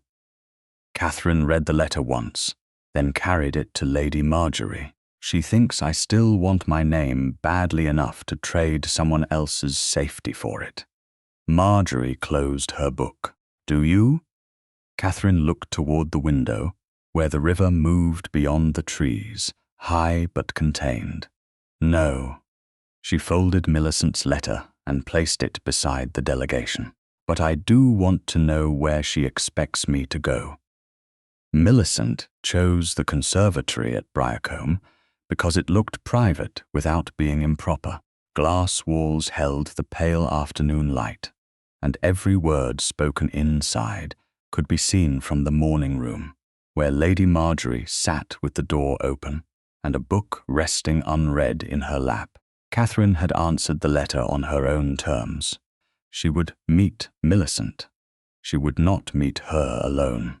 Millicent arrived in a dark green carriage with no Westley crest and stepped inside carrying a small velvet bag. Her expression was composed, but the fingers holding the bag were too tight. "You've become cautious," she said. Catherine remained beside the long table of wintering plants. "No, I've become unwilling to make secrecy convenient for other people." Millicent glanced toward the open door. "Lady Marjorie does not trust me." "Lady Marjorie trusts evidence. How fortunate for you." Catherine did not take the bait. "You said you know where the original W-17 is hidden." Millicent set the velvet bag on the table. "Before we discuss that, I want one thing understood. Godfrey designed the sabotage. He altered the mechanism. He falsified the maintenance sequence. I did not. You removed my name from the brass plate. Yes, you stole the cobalt tally from Briarcombe." Millicent's eyes shifted. "I recovered what belonged to Westley. You planted it beside the release wheel. I placed it where the committee would see that you had been involved. That is called planting evidence. Do not make me vulgar by naming things too plainly. Catherine almost smiled. Plain names are difficult to manipulate. Millicent moved to the nearest glass pane and looked out toward the bare garden. You think this began because I envied you. Did it? Not in the way you imagine. She turned. I managed Wesley before you arrived. I knew the household, the tenants, the families who mattered, the committees Roderick had to please. I kept the duchy from looking weak while he spent months in London. Then you came with your notebooks and your questions, and everyone indulged you because you were his wife. Catherine kept her voice level. No one indulged me.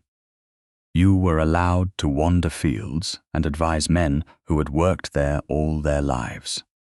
I listened to those men, and they praised you for it. A duchess who remembered cottage names. A duchess who noticed flood marks. A duchess who made duty look gentle. Millicent's mouth tightened. You took influence without admitting you wanted it. I wanted the cottages dry. You wanted to matter. Catherine let the truth of that pass through her without shame. Yes, I did. Millicent looked surprised. Catherine stepped closer to the table. Wanting one's work acknowledged is not corruption. It becomes dangerous when it embarrasses the men responsible for the estate. Then perhaps the men should do better work.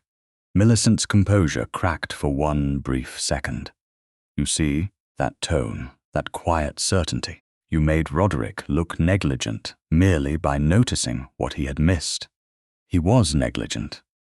And Godfrey saw an opportunity. The design could be sold to other estates if it carried a man's name. Your notes were useful. Your authorship was not. There it was.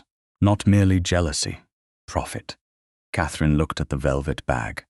What is inside? Millicent placed one hand over it. A key to the old ice house near the mill yard. The original weight is there. Yes, and you will give me the key if I remain silent about the plate. About the plate, the tally, and my role in the committee. Papers. In exchange, Godfrey bears everything.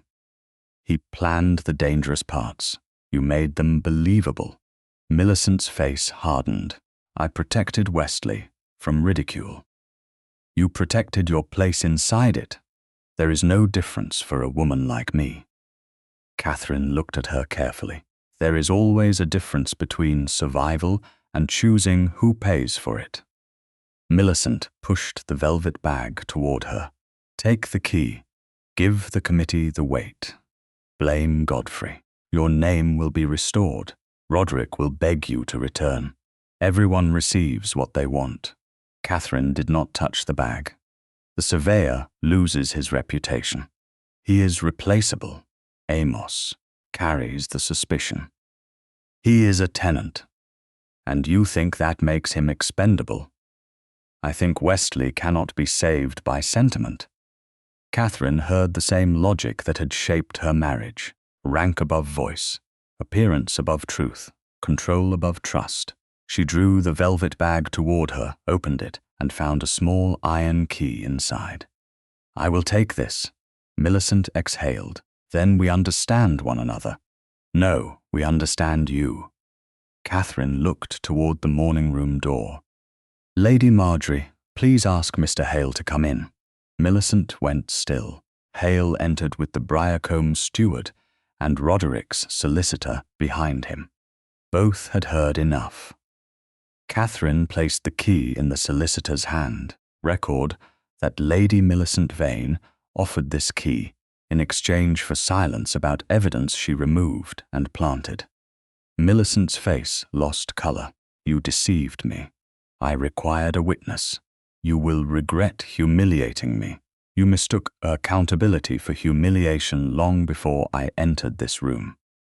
Millicent gathered her gloves. Godfrey will deny everything. Then he may do so before the machinery. Catherine watched her leave without haste, but the carriage departed too quickly for dignity. Lady Marjorie closed her book. You did not ask where in the ice house. Catherine looked at the key. She expected me to know. The old ice house stood less than 200 yards from the mill yard, half buried in a bank beneath yew trees. Grey clay marked the recent repair along its lower wall. Catherine arrived with Roderick, Pritchard, Amos, Hale, and the solicitor before dusk. Roderick had listened to the account of Millicent's offer without interrupting. He asked only one question. "What do you need me to do?" Catherine gave him the answer she had prepared. "Keep Godfrey away from the site. Secure every component. Do not touch anything until Pritchard has recorded where it lies. And after that, stand where I place you when we reconstruct the system." His gaze held hers. "When do I move? When I ask. Then I'll wait." The key opened the inner iron door. Cold air carried the smell of damp stone and straw. Lantern light revealed old crates, broken tools, and a long object beneath sacking at the back wall. Pritchard removed the covering. The original W-17 lay on a wooden cradle, solid cast iron, its surface marked by grease and blue enamel dust. A cloth was wrapped around one end. Catherine lifted it carefully. The monogram GH had been stitched into the corner. Godfrey had hidden the mechanism under his own linen. Amos gave a low breath. "That's the true weight." Pritchard measured the depth and pivot position, and the altered balance. Catherine looked at Roderick. "We have the object. We still need the method." "A public reconstruction," he said, "before the committee, landowners, workers, and tenant representatives." "Yes," she turned to the solicitor. "Issue invitations as witnesses, not guests. State that the demonstration concerns the safety of the Westley Waterworks." To Pritchard, she said, "Prepare the original weight and the hollow replica. Mark both without changing them. Record every chain link, every catch, and every pin. To Amos, write the maintenance sequence as you performed it before W-17 arrived." Amos nodded. "I will." Catherine moved to the doorway. The brass model must be present. So must the restored plate. Roderick said, "Your name will be engraved before the demonstration. Not only mine. Add Pritchard, add Amos Bell, add the workman who built the channel. It will be done." Outside, the river moved darkly beyond the trees. Catherine opened her field book on the carriage seat and began listing the reconstruction steps. Original weight, hollow shell, marked chain, water-level boards, release timing, witness positions, safety screen. Roderick watched her write. He did not ask to see the page until she handed it to him. "You stand at the main wheel," she said. "You do not touch it until I give the order. Understood? If Godfrey provokes you, you do not leave your place. Understood? If the committee doubts me, you do not answer unless I ask." That cost him more. She saw it. Understood? Catherine closed the book. For the first time, she was not asking for a place inside the system. She was designing the system in which truth would be allowed to speak. Behind them, Pritchard called from the ice house. He had found a small iron pin beneath the cradle, polished on one side and rough on the other. Catherine took it into the lantern light. A shallow cut ran nearly through the metal. It was not part of the original mechanism. Someone had prepared one final failure. The iron pin lay across Catherine's palm like an accusation. One side had been polished smooth, where it would fit inside the main wheel assembly. The other carried a deliberate cut, shallow enough to escape a casual glance, and deep enough to fail under strain. Pritchard held the lantern closer. That was meant to break under load. Amos looked toward the mill yard. "At the demonstration?" "Yes," Catherine said, "and whoever stood at the wheel would be blamed for using it improperly." Roderick's gaze moved from the pin to her. You placed me at the wheel. I did. Then this was meant for me, or for whoever obeyed my instruction. Catherine closed her fingers around the metal. The thought did not frighten her as much as it clarified the villain's purpose. Godfrey had not merely wanted to discredit her calculations. He wanted the reconstruction to fail in public, with Roderick at the center of it, so that Catherine's judgment appeared dangerous even when the Duke trusted it. Pritchard examined the cut again. If the wheel slipped suddenly, the arm could swing. Then we do not use this pin, Roderick said. We cancel the demonstration. Catherine looked at him. No, Catherine, this has moved beyond reputation. It moved beyond reputation when the cottages were placed at risk. I will not let you proceed with a mechanism prepared to fail, nor will I ask anyone to. She took the duplicate, safety pin from Pritchard's tool case and set it beside the damaged one. We replace it. We reduce the water load. We place a timber screen between the wheel and the witnesses. We mark every part before anyone enters the yard. Roderick's expression remained hard. Godfrey may have altered something else, which is why we inspect everything before dawn.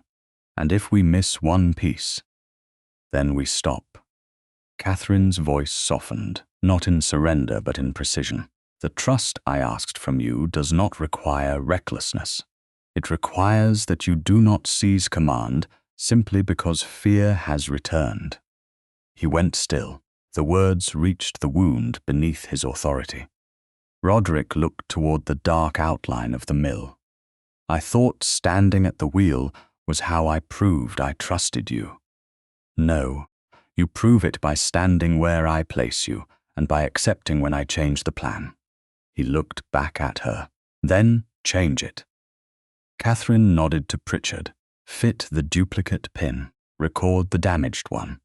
Build a screen 3 feet beyond the wheel. Limit the gate to a quarter load. No worker stands inside the marked line. To Amos, she said, walk the chain from the first link to the lower catch. Do not assume any piece is unchanged. Amos took the lantern. I'll begin now. Roderick remained beside Catherine as the others moved. You are protecting me, he said. I am protecting the reconstruction. You could have said no. No would not have been true. She met his eyes. You are part of the plan. That does not make you the plan. A faint breath left him, almost a laugh, and not quite one. I am learning the distinction. They worked through the night. Every chain link was chalked and recorded. Pritchard weighed the solid W17 and the hollow replica twice, once with the sand panels filled and once empty. Amos demonstrated the original maintenance sequence without touching the controls. Hale and the solicitor sealed the icehouse evidence in separate crates. The mill workers erected a low timber barrier to keep witnesses back from the mechanism.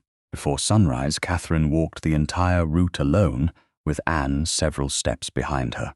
Main wheel, lower catch, counterweight chain, secondary gate, flood marker, cottage channel. Every part had been measured. Every danger had been reduced. Nothing depended upon memory alone. When she returned to the yard, Roderick stood beside the brass model, which had been brought beneath a covered awning. The new plate had arrived from the engraver. It read, designed from the water tables and field surveys of Catherine, Duchess of Westley, with mechanical consultation by Mr. Samuel Pritchard and mill observations by Amos Bell. Beneath that line appeared the names of the foreman and 4 workmen who had built the channels. Catherine touched the edge of the plate. You added everyone whose work was used. You did not add yourself. I did not design it. The answer was simple. She felt its weight anyway. Roderick fastened the plate to the model with fresh brass screws. The old screws were found in Millicent's travelling case, he said. Catherine looked at him. Where is she? Preparing to leave. Alderwick. Has she been told she must remain for the demonstration? The solicitor informed her that estate property is under formal inquiry. Did you order her carriage stopped? No. Catherine watched him closely. Why not? Because I do not want force to replace evidence. He tightened the last screw. If she leaves, the solicitor will record it.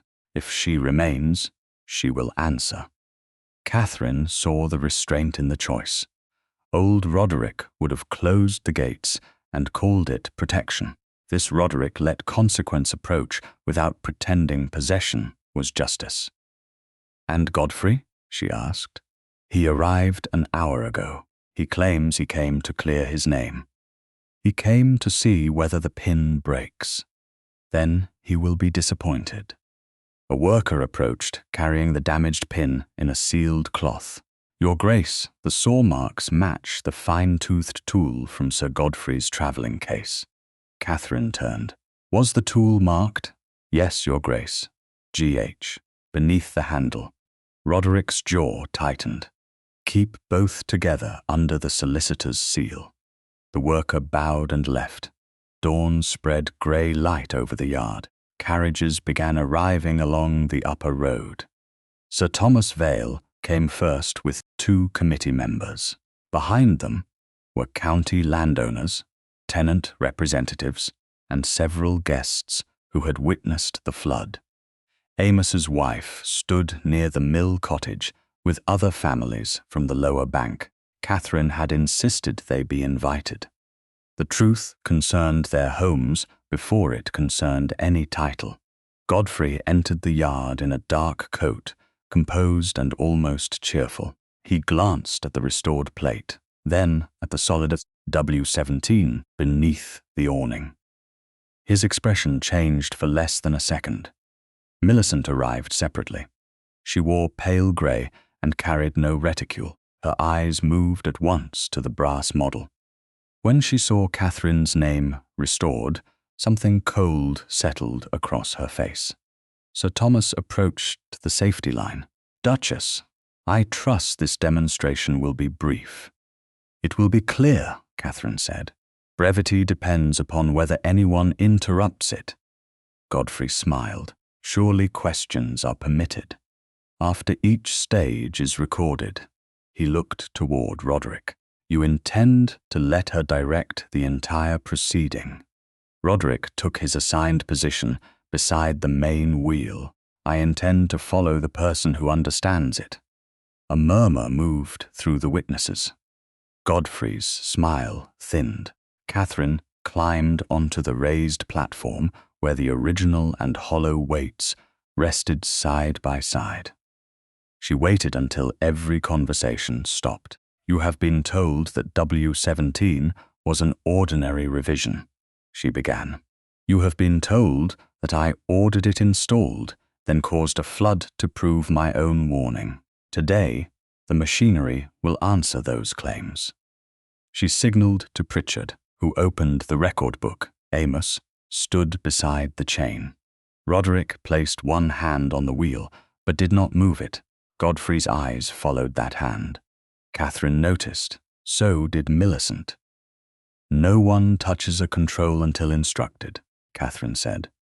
Her gaze passed over the entire yard and returned to Roderick.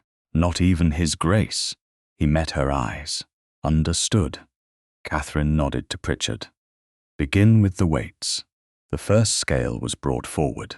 The solid W17 settled onto it with a heavy thud. The hollow replica followed.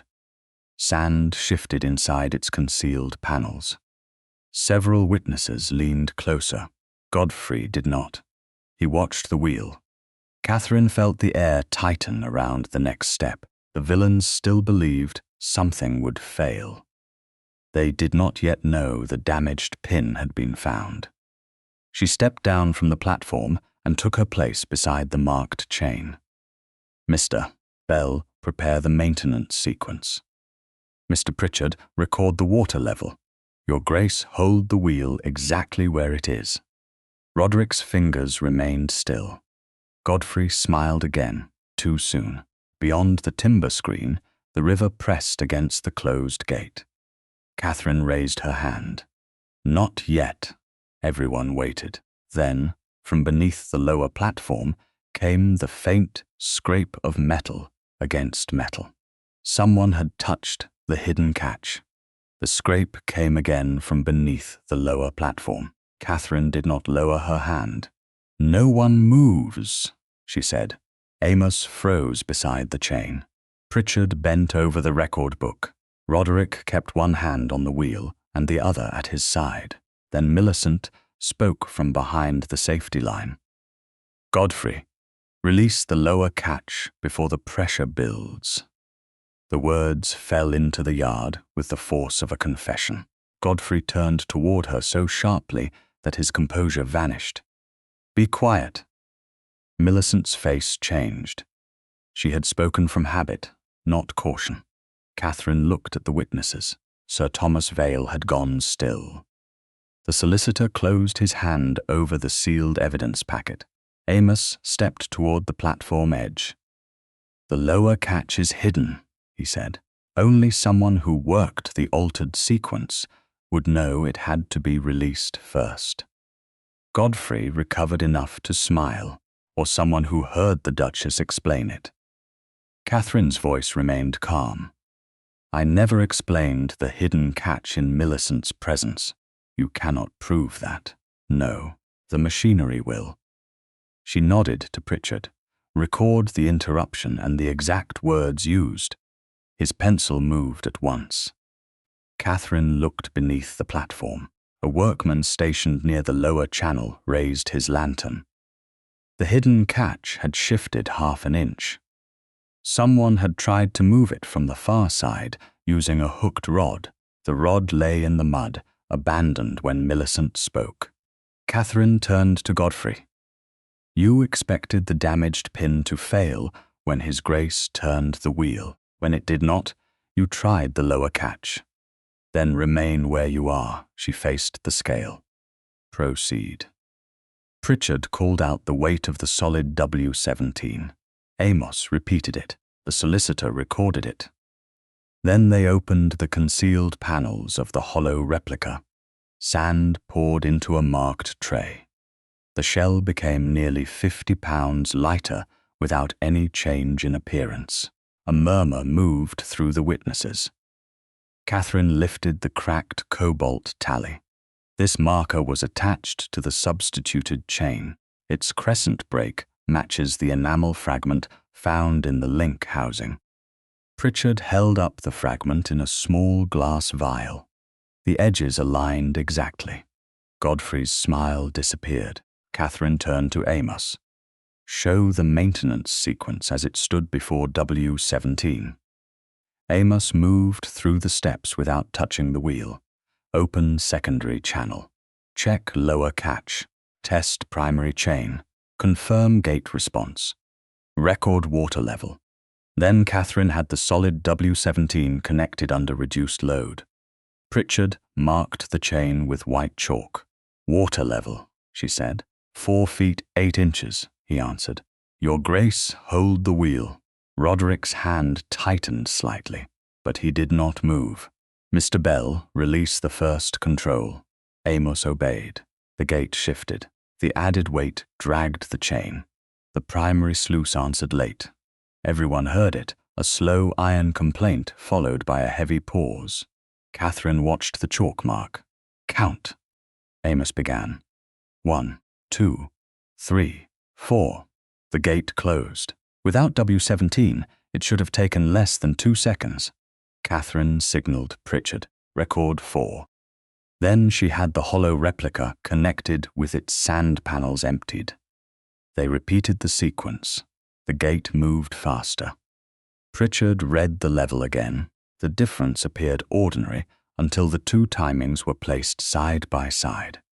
1 mechanism, 2 results. 1 visible shell, 2 hidden weights. "This is how the readings were meant to be altered," Catherine said. A filled shell for one inspection, an emptied shell for another. The same marked component would appear inconsistent. Whoever questioned it could be called mistaken. Sir Thomas looked toward Godfrey. And the false maintenance order? Catherine nodded to Amos. He held up the original blank acknowledgement sheet from the wage office ledger, which Pritchard had found, filed, beneath unrelated accounts. The signature line matched the copied document. The ink above it did not. The upper text was added later, Pritchard said. The spacing crosses the old fold. The ink is from a different bottle. Godfrey's control cracked. You are taking the word of a tenant and a surveyor who both stand to keep their positions. Their positions were threatened because they refused to carry your blame, Catherine said. That gives them risk, not advantage. Millicent stepped backward from the line. I had nothing to do with the weight. Catherine turned to her. You removed my name from the model. To protect Westley, you stole the tally from Briarcombe. Millicent said nothing. You placed it beside the emergency wheel. Silence. And you offered the icehouse key in exchange for my silence. The solicitor opened his notebook. That offer was witnessed. Millicent looked toward Roderick. I was trying to contain the scandal. Roderick's expression was unreadable. You created it.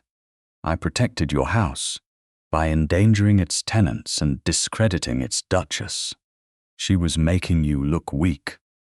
Catherine felt every eye turn toward Roderick. He released the wheel only after she nodded.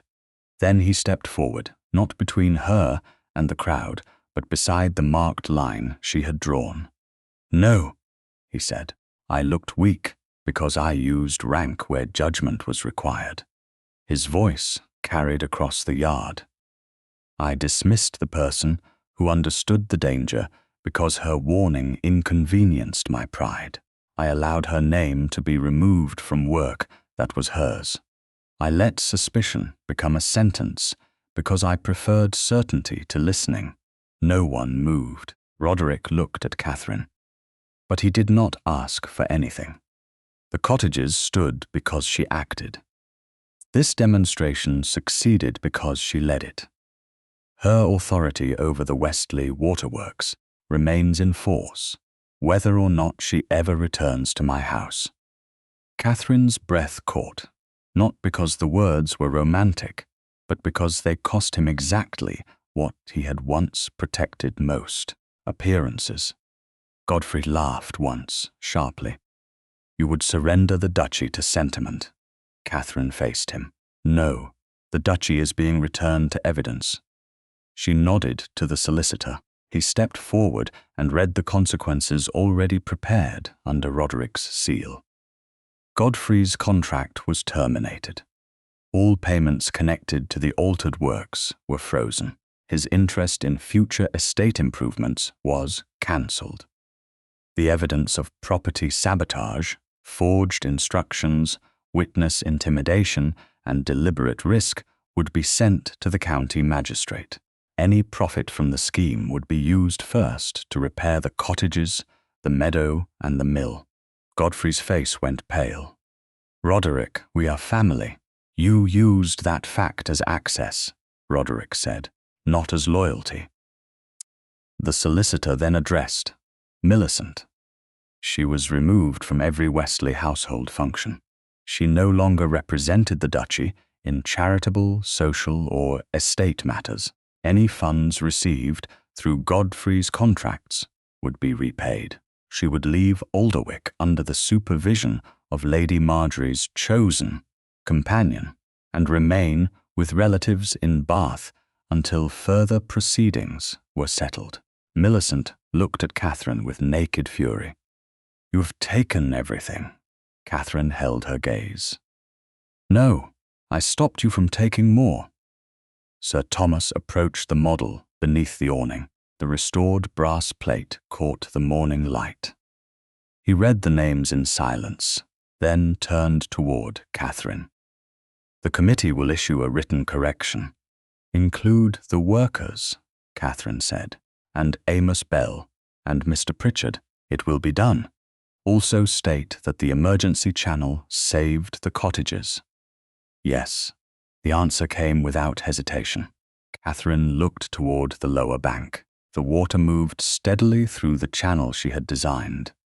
No marquee stood there now. No applause rose. Only the sound of the river taking the safer path. Roderick remained beside the wheel. His hand rested near his waistcoat pocket, but he did not reach inside. Catherine knew what he carried there. He looked at her once. "The ring remains with me," he said quietly, "not as a claim, only because I have no right to make this moment carry another demand." Catherine nodded. "Then do not." She turned back to the model as the new plate was fixed into place. Her name appeared first, but not alone. When the final screw tightened, the brass no longer held an absence. It held a record. Catherine watched the river pass beneath the gate and knew the truth had finally been given a shape no one could scrape away. 6 months passed before Catherine allowed herself to believe that Roderick's change would survive a season without witnesses. Winter came hard to Kent. Rain filled the upper fields, froze along the stone bridges, and returned in sudden thaws that tested every gate and channel at Westley. Catherine remained at Briarcombe. Her authority over the waterworks stayed in force. Roderick did not reduce it when the scandal quieted, when the newspapers lost interest, or when the county committee stopped sending formal apologies. He attended every inspection she called. He listened to Amos Bell before speaking. He read Pritchard's reports in full. When Catherine ordered the emergency meadow deepened by another foot, he approved the labor without presenting the idea as his own. The cottages below the mill were raised on new stone foundations. The groom injured during the flood received his full wages while he recovered and returned to work as assistant stable master. Amos became paid supervisor of the mill and lower sluices. Pritchard's name remained on the brass plate. So did the names of the workmen. Godfrey's contracts were dissolved, and the county magistrate took evidence concerning the forged instructions, the damaged mechanism, and the attempt to endanger estate property. His social standing disappeared before any formal judgment was reached. Men who had praised his vision now claimed they had always distrusted him. Catherine found no satisfaction in their cowardice. Millicent went to Bath under the supervision of a widowed cousin who possessed neither patience nor influence. She lost every Westley connection she had once used to enter committees, charities, and drawing rooms. The restitution collected from Godfrey's accounts and Millicent's private transfers paid for the repairs along the lower bank. Catherine required the records to be public. She wanted no one to call justice a private family arrangement. By March, the river had endured the full winter without entering a single cottage. That mattered more to Catherine than any apology. On a pale morning near the end of the month, she stood before a gathering of estate owners in a private hall at Maidstone and explained the Westley water tables. She spoke for 20 minutes. Amos demonstrated the release sequence. Pritchard answered the mechanical questions. When Sir Thomas praised Catherine alone, she corrected him. The design worked because the people who knew each part were permitted to speak. The sentence travelled through the room more quietly than praise, but farther. Afterward, 3 landowners asked Amos to advise their millers. Pritchard received an offer to review a drainage plan in Sussex. Catherine returned to Briarcombe before dusk and found Roderick waiting in the entrance hall. He had arrived without a grand carriage and without sending word far enough ahead for the household to prepare a formal reception. Yet he had not entered the drawing-room. He stood beside the umbrella stand with his gloves in one hand and waited to be invited farther. Anne announced him. Catherine looked at the man who had once believed every room in Westley belonged to him by right. "You may come in," she said. Something moved in his expression at the words, but he did not answer with easy sentiment. He followed her into the morning room. Lady Marjorie was visiting a neighbour. Anne left the door open and remained within call. Roderick sat only after Catherine did. "I heard Maidstone went well," he said. "It went usefully. That sounds more important." "It is," he smiled faintly. "I have brought something for you to review." He placed a folded document on the table. Catherine opened it. The solicitor had revised the Westley settlement.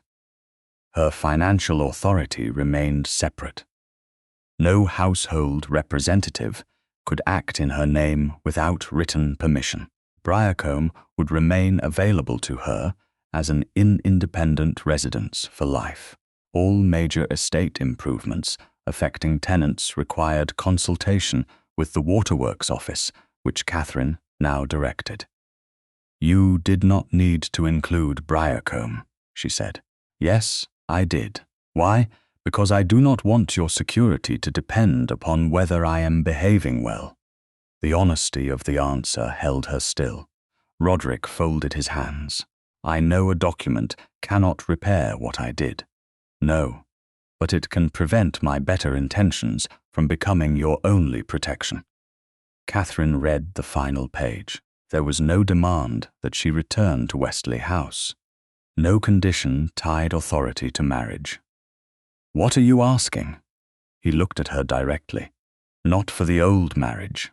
The words were quiet. "That one was built upon silence, convenience, and my assumption that your patience had no limit." Catherine said nothing. He continued, "I am asking whether you would consider building another with me. One in which your work remains yours. One in which Briarcombe remains yours. One in which no relative, committee, or household officer stands between us because I find listening uncomfortable. And if I disagree with you publicly, then I must answer publicly without using rank as a weapon. If I leave a room, I ask why, before I decide what your leaving means.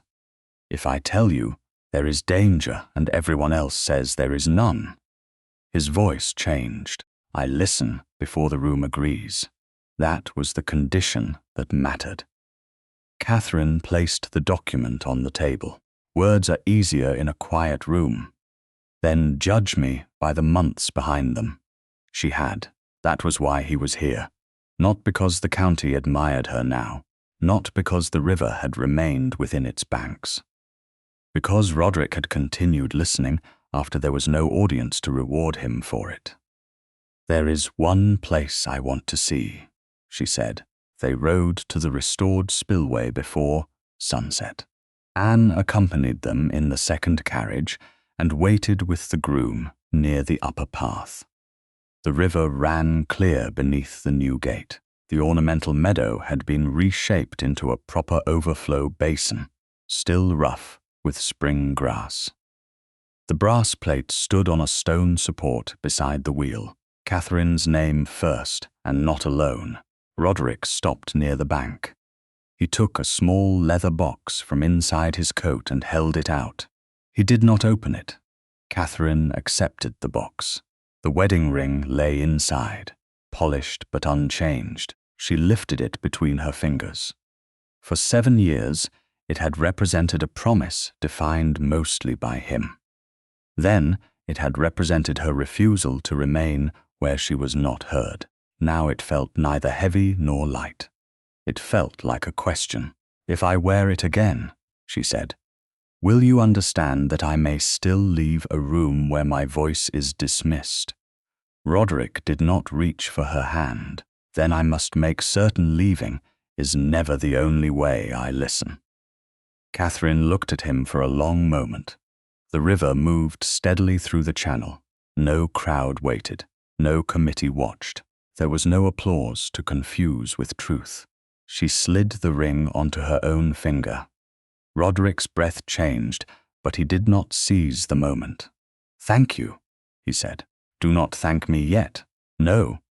The spring flow has not been tested." Smile reached his eyes. "Then I am at your command." They walked to the sluice wheel together.